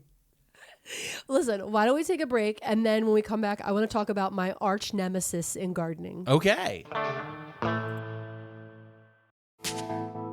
And we're back, and this episode is now completely about Philadelphia. No, it's not. We're going back to gardens. This is Okay. an episode about gardening. Okay. So there's a type of garden called cottage gardens. Okay. These are my favorite kind of gardens. These emerged in popularity during the Elizabethan times. Okay. Now, according to the late 19th century legends, these gardens were originally created by the workers who lived in the cottages, and these gardens would provide food and herbs, and they put flowers out for decoration, also for the pollinators, right? You have the bumblebees and butterflies. Farm workers were provided these cottages and a small garden, about an acre, where they could grow food, keep pigs and chickens. Yeah. Right. So that's the idea of a cottage garden. If you ever go to England, and you go to Stratford upon Avon, you can go see the cottage where William Shakespeare lived. Yeah. And they have like those type of gardens you're talking Yeah. about. Now, they don't have the pigs. They don't have the chickens. They don't have those Obviously, area of yeah. the fences. But when you look at just kind of like these big, almost like bushes of flowers, and you could see kind of like the herbs popping up and doing Yeah. those things. And it's not as clean as you look of like a modern garden where it's like a little tuft over here of like, Yeah. this is a sprig of With this. mulch. Yeah. Just mulch around each plant. Yeah. They don't do that. No. This is all wild. Yeah, it's all wild and it's all kind of grown together. And like the gardener, the person living there knows that this little particular leaf over here, this Yeah. is rosemary, this is thyme. But like to us, a modern person who maybe doesn't know gardening that Not well, us. not you, to me, I would look at it and go, oh, you got a big old mess of plants over Look there. at colors. I like your colors. That's you got. a lot of, that's a big Colors old you got. mess of plants. Okay, so these authentic cottage gardens would have had beehives, livestock like pigs and sty. During the Elizabethan times, though, people were becoming more prosperous, right? So they're getting more money, and so less and less that they need to grow plants and vegetables that they were going to eat. Yeah. So they started growing more flowers, Got right? it. And so they still kept certain flowers that had practical uses. So like violets were known to chase off certain pests. Calendulas could be used in cooking and medicine. But there is a steep rise in the beautification of homes. So this is where we're seeing the flow come back. Because again, we started with gardens being really about being aesthetically pleasing. Yeah, Then in the they ancient had to- times. in the And ancient times. then they got to survive. Then you had survival mode. Just trying to survive, And trying now to we're survive. coming back. All right. It's aesthetically cutesy-ootsy, right? Yeah. Now, these beautiful gardens, in my mind, the best type of garden, were about to become much less popular again. And not because people couldn't afford them. It was because we were, as a culture, going to start growing the most wasteful bullshit possible. What is that? Lawns.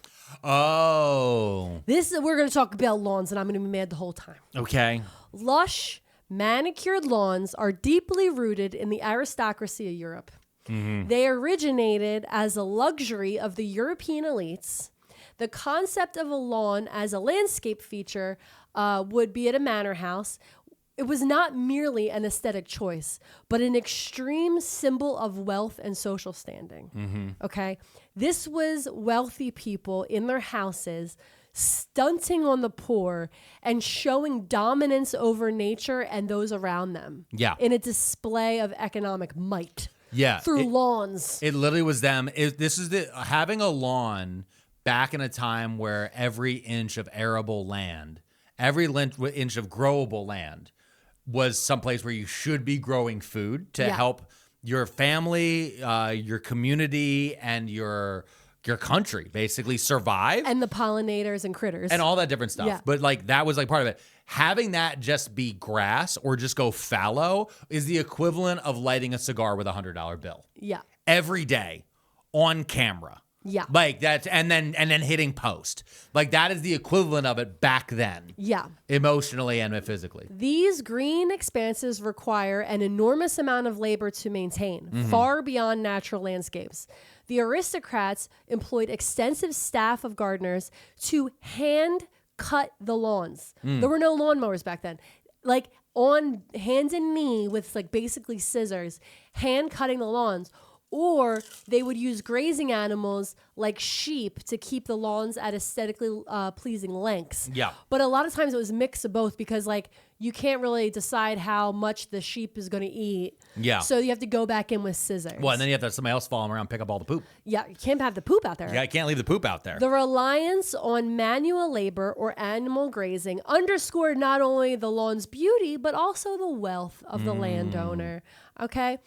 The average people use whatever land, like you were saying, in more utilitarian fashion. Well, because they're trying to survive. We're talking very close to a time like near the Irish potato famine and things like that, where people, the peasant class are living as subsistence farmers to be able to take care of these places, which is why they need to have cottage gardens. Yeah. And the rich people are like, I don't need a fucking cottage garden. Yeah. I take your shit because Exactly. you live on my land. That's why you have a cottage. Yeah. Yeah. So, the average person's sustaining livestock, growing crops.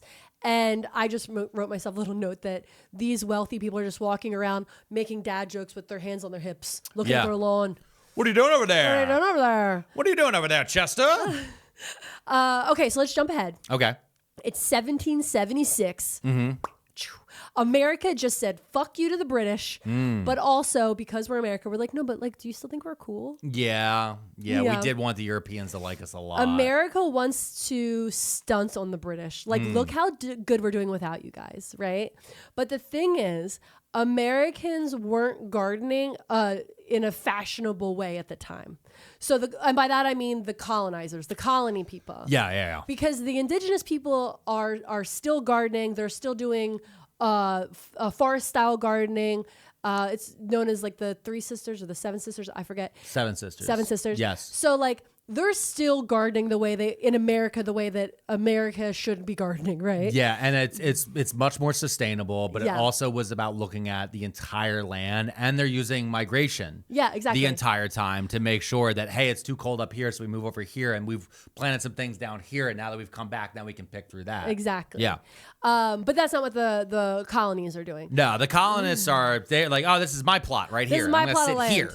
Exactly. I go nowhere. I'm in Boston. Yeah. So the Europeans who are visiting America, because again, there's still people visiting even after 1776. Yeah. They would go see America and they would go back home to Europe and they were making fun of America's gardens. Mostly like, to Ben Franklin. It would, mostly Ben Franklin. But they would walk up to Ben Franklin Franklin and be like, well, look at you, country bumpkin. I went over there. I saw your gardens, in quotes. Hey, yeah, I walked past You some call of that a garden? I walked past some of that pig shit you call a house. The American homestead was described by Europeans as rudimentary and unsophisticated at best. They frequently, in their letters and descriptions, mention the gross yard birds, which is how they describe chickens. Oh. But listen to me, yard birds. That's so funny. Yeah. Oh, these Americans with their gross yard birds. Well, it's also one of those things as well. In America, we did have we had an aristocracy, but that aristocracy was a business class aristocracy versus the ancient noble houses of Europe. Yeah. So you didn't have as many places until much later where you'd had somebody like that place down in North Carolina. When you look at some of like the Carnegie, or you look at some of these other like guys, huge opulent wealth who can then buy these grand estates and all that different stuff. We wouldn't have the DuPonts, all these different people. Like we didn't have that yet. That takes like 100 years for them to have the money, infrastructure, and power to be able to build these massive gardens. So this portrayal that was going around Europe did not sit well with the elites that were in America at the time. They wanted to showcase how sophisticated America was and how successful they were without Europe, because we're Americans. But at the same time, American diplomats are traveling to Europe at the same time, right? So like there's a crisscross from the ocean the whole time. Cultural exchange. The diplomats, while they were over in Europe, started seeing these fucking lawns. You ever seen a lawn? They got into it, dude. They got into lawns? Lawn envy. Keeping up with the Joneses, big time. More like the Louis. Okay, that's true. Yeah. The Louis the 14th and 16th. So they are so impressed by these grand manicured lawns that when they come back, they're like, we got to do this. And so lawns began to pop up at America's grandest home. So we have a few wealthy people, and if you're wealthy, you're getting a lawn installed. And one of the most famous lawns to be installed early was the lawn at the White House itself. I think that's very interesting that American diplomats are traveling to Europe and inspiring revolutions against the rich and powerful nobles who people hate because they have lawns. And then the Americans are traveling back and be like, guys, we should grow lawns. Have you guys fucking seen these lawns? Hey, have you guys thought about doing exactly what all the rich people are doing over there? Yeah. Because like it seems to be going great over there. Yeah. We should do that exactly over here. I don't like their politics. Yeah. But their horticulture? I don't like the fact that they wear crowns and the cape. Stupid. Yeah. But I don't know about this. But talking about the White House is a plantation home. Yeah. For those of you guys who don't know, if you take a look at the White House before the East Wing was torn down, and not even looking at the West Wing, but just the baseline, the middle part, which is the true White House, which was built using slave labor in the South, it was designed to be a plantation home. Yes. And if you need to picture it surrounded by cotton fields, because that's how it's supposed to be. If you look at the White House and you look at Red Dead Redemption 2, that house that you go up to that's in the South, that's in like the Louisiana area with the willow trees or the very classic ones with all the different places, that is a plantation home. It's the same thing. It just doesn't have the tree-lined driveway that you're approaching. Yeah. It doesn't have these sort of things, but it was designed to be a Southern plantation home. It was designed to be inside of a slave district. That's exactly what it was this entire time. And so that view of it was always there. So the fact that they decided to have a grand lawn around it was almost a, what's the word I'm looking for? Almost a compromise. Yeah. To be like, because it was supposed to, the way it was designed was supposed to be surrounded by In their crops. minds, it was In their supposed minds. to. That's Okay. what I mean, in their minds. And so the fact that they did lawn was kind of like, look, it's plantation, but it's not. Yeah. And they were like, maybe we should have celebrities get married here. Because celebrities love a plantation wedding. Hailey Bieber. Hailey Bieber loved a plantation. Hailey Bieber looks at the White House and goes, let's do a wedding. Yeah. Okay. So you already went over this, but in my notes, the expansive lawns that were coming up in America did require a lot of labor. Yes. Usually and always, enslaved individuals were tasked at cutting the lawns and maintaining the lawns. Yeah, because it's tedious work. Yeah. It's very, you're sitting there with like literally scissors. And like, we're talking about like 1800 scissors. Yeah. They're not going to be clean and They're not sharp good. like the ones that you're getting from the store today. These are going to be made by literal blacksmiths. And they're on their hands and knees cutting the lawn. Yeah. And doing that type of stuff. It's just fucking bullshit. In the United States right now, lawns cover about 40 million acres. That is as much space as Colorado. The entirety of Colorado. Yes. If we broke it up and spread it across the entirety of the U.S. Lawns. They consume about 9 billion gallons of water daily. That's such a waste. Think of all the AI we could power with that. Introduce a myriad of toxins to our ecosystem. Yeah. And offer no refuge for the local wildlife of birds, bees, bugs, and critters. Funny thing about the toxins. Yeah? RFK said they're fine now. Oh, wait a minute. Right? With the Roundup.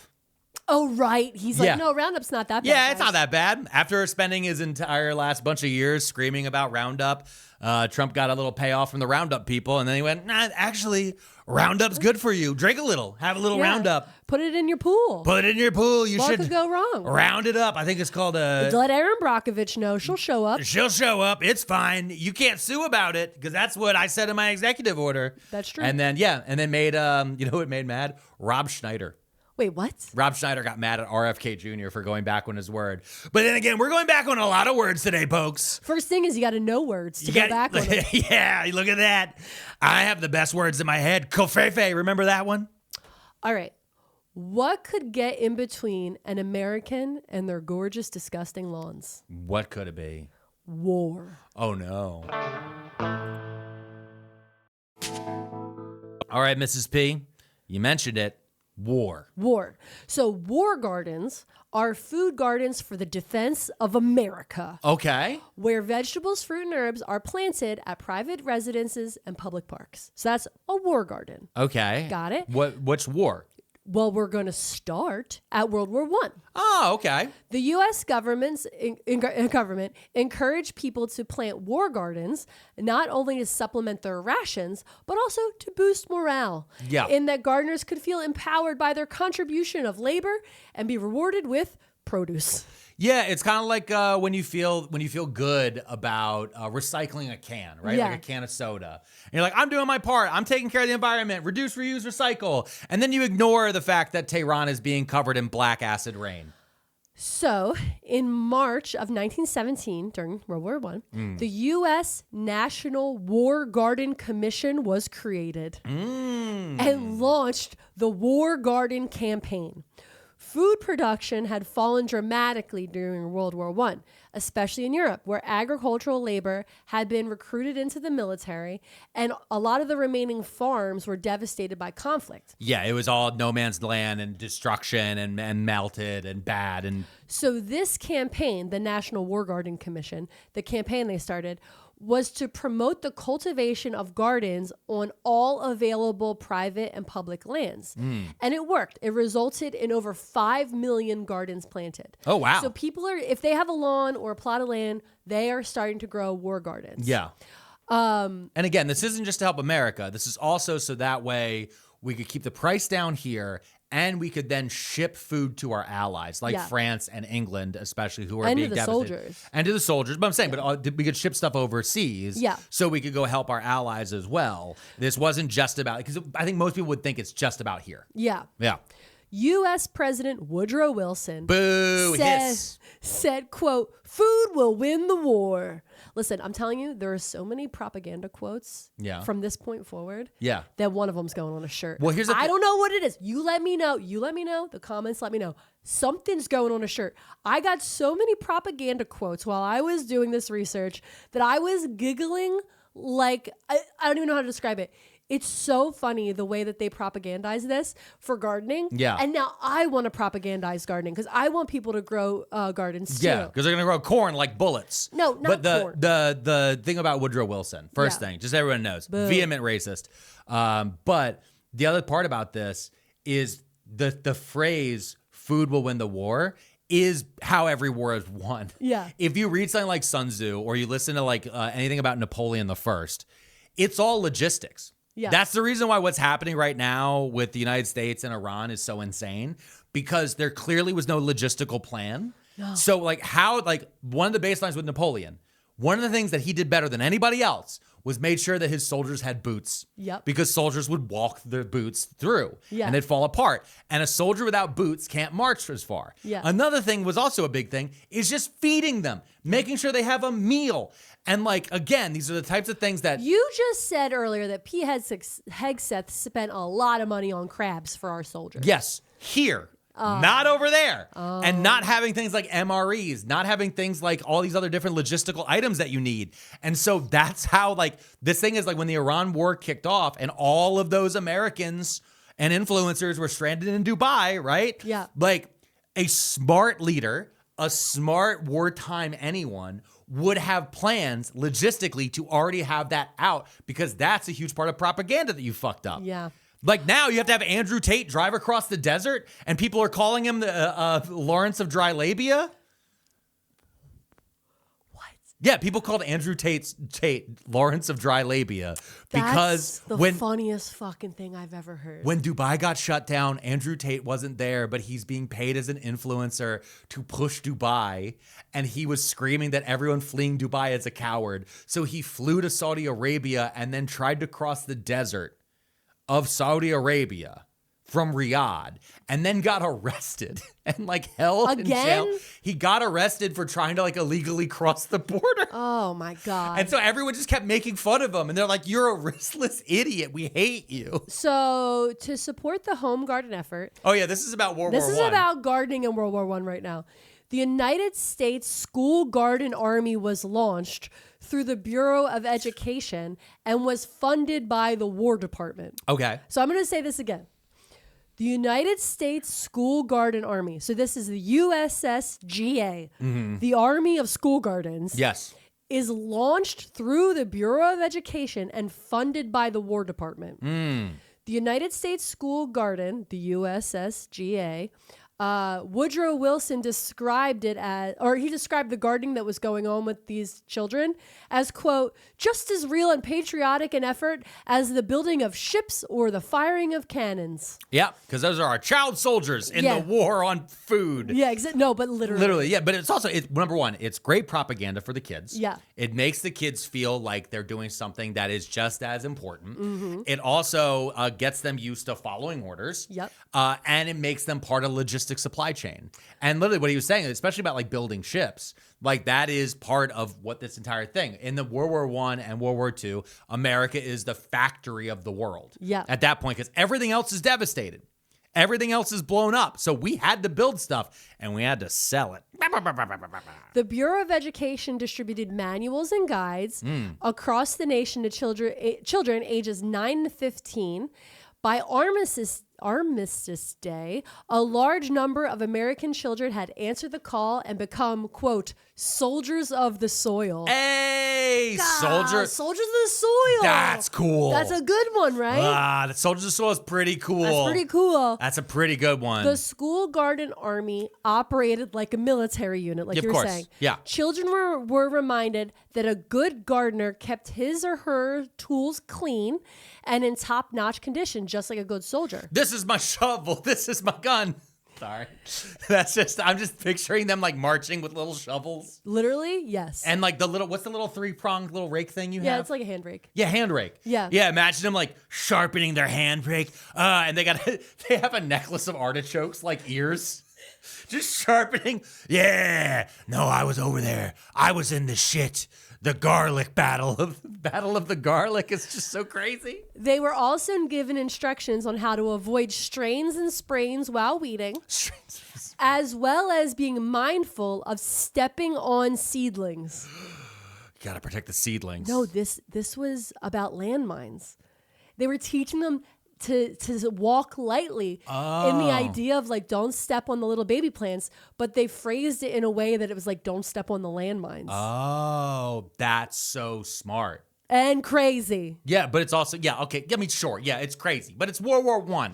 Yeah. There's a lot going on. They're sending guys directly into machine gun nests, and Americans are getting charged with war crimes for using shotguns. Yeah. Okay? Just so you guys know Woodrow that. Wilson put sheep out on the front lawn of the White House to graze the lawn. Oh, yeah, there's a famous picture of it. Yeah. Famous picture of the sheep grazing on the White House lawn. Also, Teddy Roosevelt, I think he had cattle. Yeah, probably. Yeah, there was a bunch of presidents who came in. They were like, this should be more utilitarian. Yeah. So that's how they used food to win World War I. Let's talk about World War II. You ready? The sequel. We are in World War II. And guess what? Middle of the trilogy. Guess what? Yeah. You put your lawn back down? Dig it up. Dig it back up. Lawns are gone again, baby. Yep. Because here's the thing that happened. In World War I, War Garden. But guess who won World War I? We did. So they're victory gardens now, baby. Oh, also it's because of Winston Churchill like doing this. Rebrand. He loved doing this. V for victory. Rebranding. Yeah. Victory gardens. Because we're winners. V for victory. Let's go. And then in the 60s, they changed this to Also, peace. I got to tell you, some more propaganda and slogans are about to go really hard on Okay, this go one. ahead. Okay. The USDA started calling upon citizens to start gardening again. Yep. Quote, sow the seeds of victory. Sow the seeds of victory. Pretty good. Want to be good on a shirt. Sow the seeds of victory Okay. in your victory garden. Around 1/3 of the vegetables produced by the United States came from victory gardens. Okay. It was emphasized to the American homefront urbanites and suburbanites that the produce from their gardens would help lower the price of vegetables needed by the U.S. War Department to feed the troops, thus saving money that could be spent elsewhere on military. Yeah. If you grow a potato, we can afford a bullet. And now instead, we tell you, starve. We need the tomahawks. I got two good propaganda quotes that were used on the big painting flyers. that they Okay, had the big paper flyers. Yeah. One, our food is our fighting. It's a pretty good one. I like that one. Okay. Okay, with this one, every garden a munition plant. That's Bro, okay. That's pretty. Every garden a munition plant. I feel like corn as a bullet is also like the same thing. but corn is really hard to grow. Okay, well, I was just thinking of things that you could Well, grow. I was thinking about like at-home gardeners wearing a cute shirt while they're outside gardening, and they're not going to be growing corn because corn is pretty hard to grow. What about tomatoes? Tomatoes they're easier than corn. Okay. You know what I mean? Tomato grenade. That's pretty. Or artichoke looks like a grenade. You brought it Oh, up. yeah. Every artichoke is a grenade. Eleanor Roosevelt planted a victory garden on the White House lawn in 1943. Eleanor's garden served as a political message of the patriotic duty of the garden. Our food is fighting. That was her slogan for a thing. Our food is fighting. Yeah. Even though Eleanor did not tend her own garden. No, why would she? I love that she had a slogan associated with the White House garden. And she definitely said like this, our food is fighting. Yeah. Like that, she had that. But I'm 1940. picturing like a little carrot fighting with a little head of broccoli. This is literally what she did. She came out. They stood there. All right, Mrs. Roosevelt, we're gonna get the newsreel ready, and they got the newsreel all set up, right? Yeah. And she came out. She stood there with the pitchfork, right? Yeah. Click, click, click. She did the pitchfork shot. She was like, "All right, everything good, good. All right, everything great." All right, and then the second the guys like put the cameras down, she literally just dropped it. Yeah. The rake just fell, and she was okay. I'm gonna leave now with Betsy and all the other girls. Okay, so here's what happened. She makes this garden. Other people are working it though. Yeah, of obviously. course. But the Department of Agriculture objected to Eleanor Roosevelt's installation of a victory garden on the White House grounds, fearing that it would cause such momentum that it would actually hurt the food industry. Oh. So we're talking about the big veg lobby. Okay. The big veg lobbyist. Big ag. Big ag is like, we can't have you doing this at the White House because it'll hurt the food industry. That's crazy. It's not crazy because it's the same exact thing fucking happened. What? In our lifetime. Michelle Obama had a vegetable garden on the White House. That's true. Yep. Michelle Obama had a vegetable garden and set up a whole thing that was like, hey kids, our kids should eat more vegetables. Our school lunches should be healthier. Yeah. Maybe we should put less processed stuff in everything. And you know what happened? Communism. Yeah. Fascism. Yeah, socialist. And Republicans, big agriculture, and all of the chemical companies came together and they attacked Michelle Obama, called her an asshole, and told her she was fucking evil. And they screamed about it for 8 years. And then you know what they did? Yeah. They all had to back RFK Jr., who said the exact same shit until he got into fucking power and then turned his back on all that stuff. Yeah, but now the broccoli it can be sprayed with the stuff that they put on nonstick pans. Yeah. Because of There's RFK Jr. PFAS. PFAS. They're spraying the broccoli with PFAS. Yeah, That's great. PFAS can be sprayed on broccoli. Thanks, but RFK. listen, no, because broccoli, babe, I don't know who does. Broccoli is a haircut that our Nazi youth at Doge needs to have. As they go and they slash programs like schools where we would put a victory garden if we were in World War III. We should put a victory garden in schools anyway. We should. The Abbott Elementary, remember they have the gardening episodes? Where I love that. Yeah. Okay, so while victory gardens are portrayed as patriotic duty across the nation by the government, they polled Americans about them. And only 20% of Americans mentioned patriotism. 80% were in it for the fresh food. Yeah, and savings. And savings. Yeah. They were like, yeah, America and all that. Yeah. Have you seen the price? I need some fucking onions. Have you seen the price of turnips? Yeah. This is crazy. I went down the market. The turnip was $6. You got to trade the turnips like in the tulip market. Yeah, exactly. The stock market from Animal Crossing. Yes. Yeah, no, but legit. But also, it was like they went back to medieval peasantry. They're like, I have this turnip. I'll give you 1 turnip for 2 radishes. Okay, but 2 radishes are the equivalent of 3 banana. Actually, probably like 1 banana. Yeah, 1 banana. But that's the one time. But it's very interesting, though, because again, there's all these talks whenever we talk about communications, right? When it comes to politics, there'll be talks about like all these different things that people care about. Looking at right now, modern day. Yeah. I don't want to bring it back to modern day, but I think we should. But there's a lot of talk about people being like, oh my God, Trump turned his back on no new wars, or he's doing all these different things about all these different stuff. When the reality is none of these people give a shit about any of those slogans. They care about the fact that their gas prices went up. They care about the fact that their grocery price. When it finally hits them in their selfish little pocket, that's the moment they fucking care about. I'm leaving the MAGA movement because gas prices. And I'm like, they're shooting people in the streets. Yeah, but you didn't care about that. That wasn't a deal breaker. You didn't care about that. Filling your shitty car. Yeah, post your TikTok again there. I'm a triple Trumper, but now he's gone too far. Now he went too far. Yeah. Everybody who had a problem with... Why is everybody being so mean to me? What are you talking about? January 6th of what year? Okay, so the fruits and vegetables harvested in these home gardens and community plots was estimated to be 9 to 10 million tons. That's how much vegetables were grown in America. That's a lot of vegetables. By home farmers. Yeah.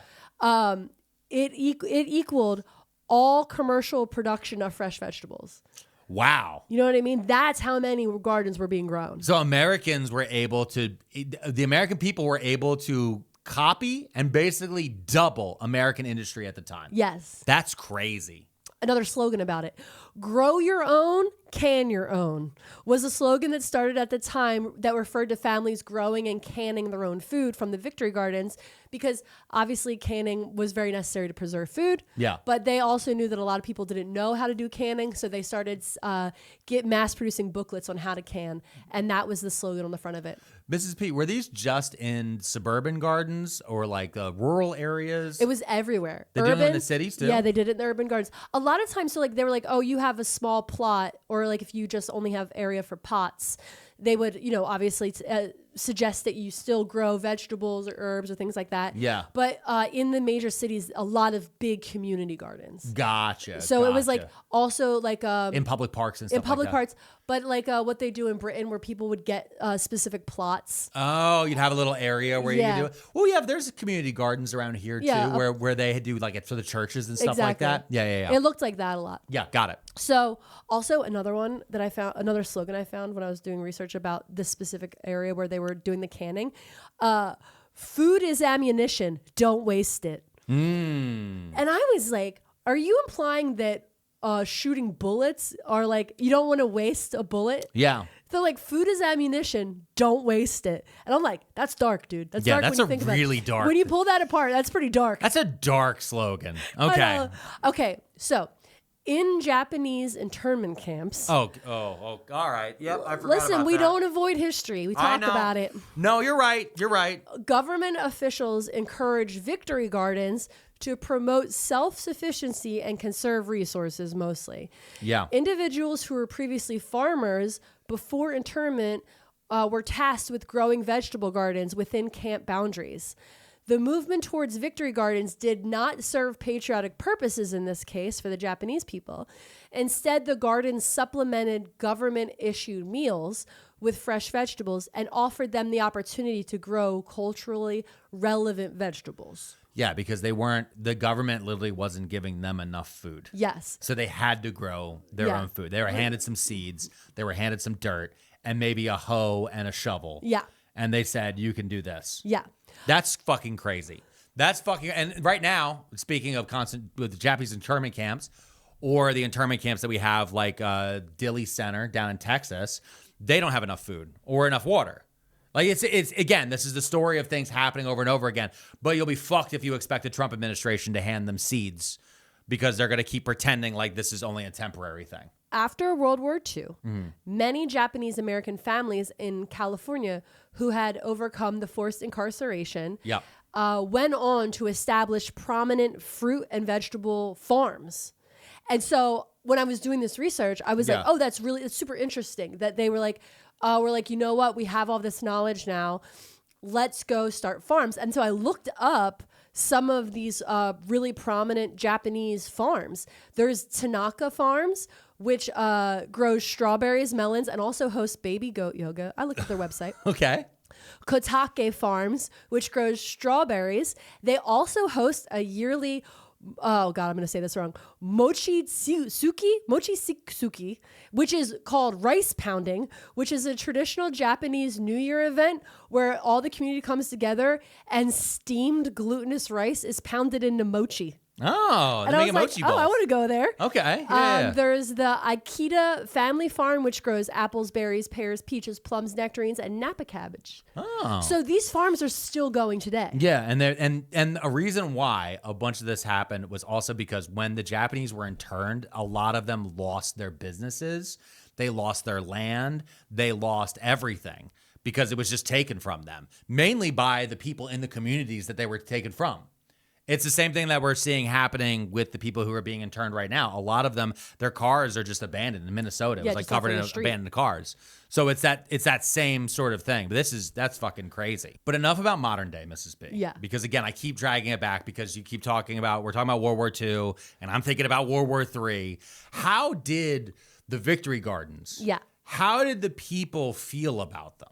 People loved them. Yeah? And I'm going to tell you something. The Americans, they did what Americans do. They started competitions. Oh, really? Yeah, that's right. Local communities started having festivals and competitions to showcase the produce people were growing in their gardens. Okay. So you know how there's like the big summer fairs where you can see like, this is the best tomato, and And Sally won a blue ribbon for the best pumpkin, right? Yeah. Like that started because of Victory Gardens. Oh, really? Because communities were so engaged with gardening, plus they had community gardens at a certain point, that again, the Americans were just like, let's start competition. They basically had to create the leaderboard.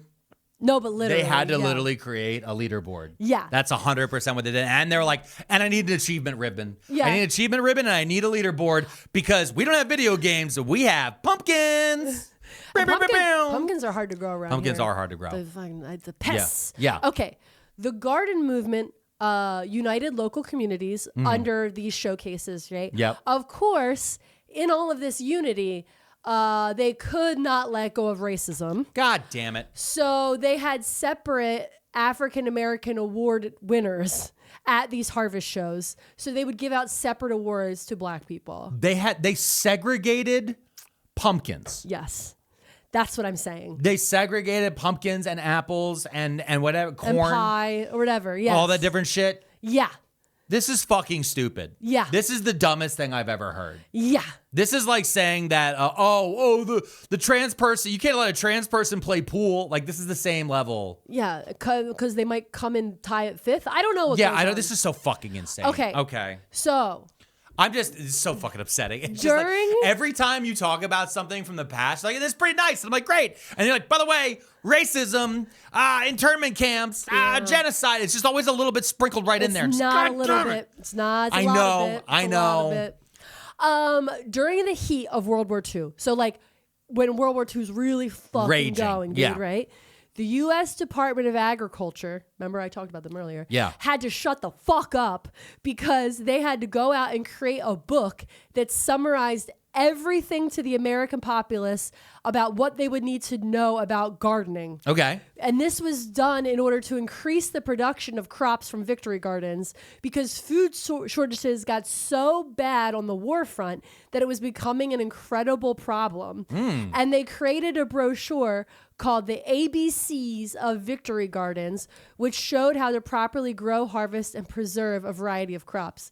Which is funny because, remember, they got mad at Eleanor Roosevelt for having this garden. And they're like, hey, this is going to hurt our bottom line. Yeah. But only a few years into the war, they were like, we got to mass produce the thing. These people need to go. We need to grow peppers, guys. Yeah.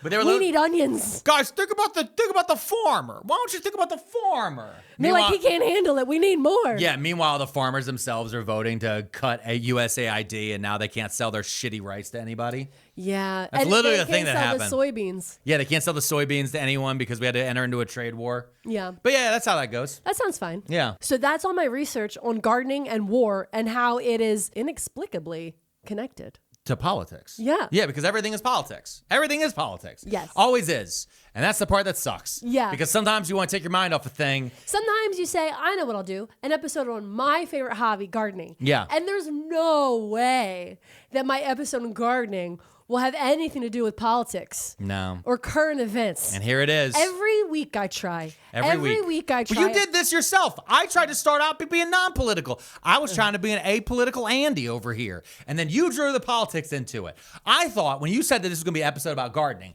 I thought you were going to talk about all the fun gardening things that you do on your Instagram, where you've been plugging all the different ways about how you're growing your seedlings and all this other different stuff where they can find it Mrs. Pearlmania 500 on Instagram. That's true. And then I talk a lot about gardening over I know there. you do. You love gardening and you love talking about it. You love showing off your little I want to plants. sow the seeds of victory. That's a good one. Honestly, I think sowing the seeds of victory is a good one. It's a good one. There's so many different great ideas that you have about all these different things. And we want to hear from you guys down in the comments below and over at Patreon at Pearlmania500.net. Have a great week, guys. Yeah, guys, have a great week. And we'll see you next week right here on Too Many Tabs every Sunday at noon.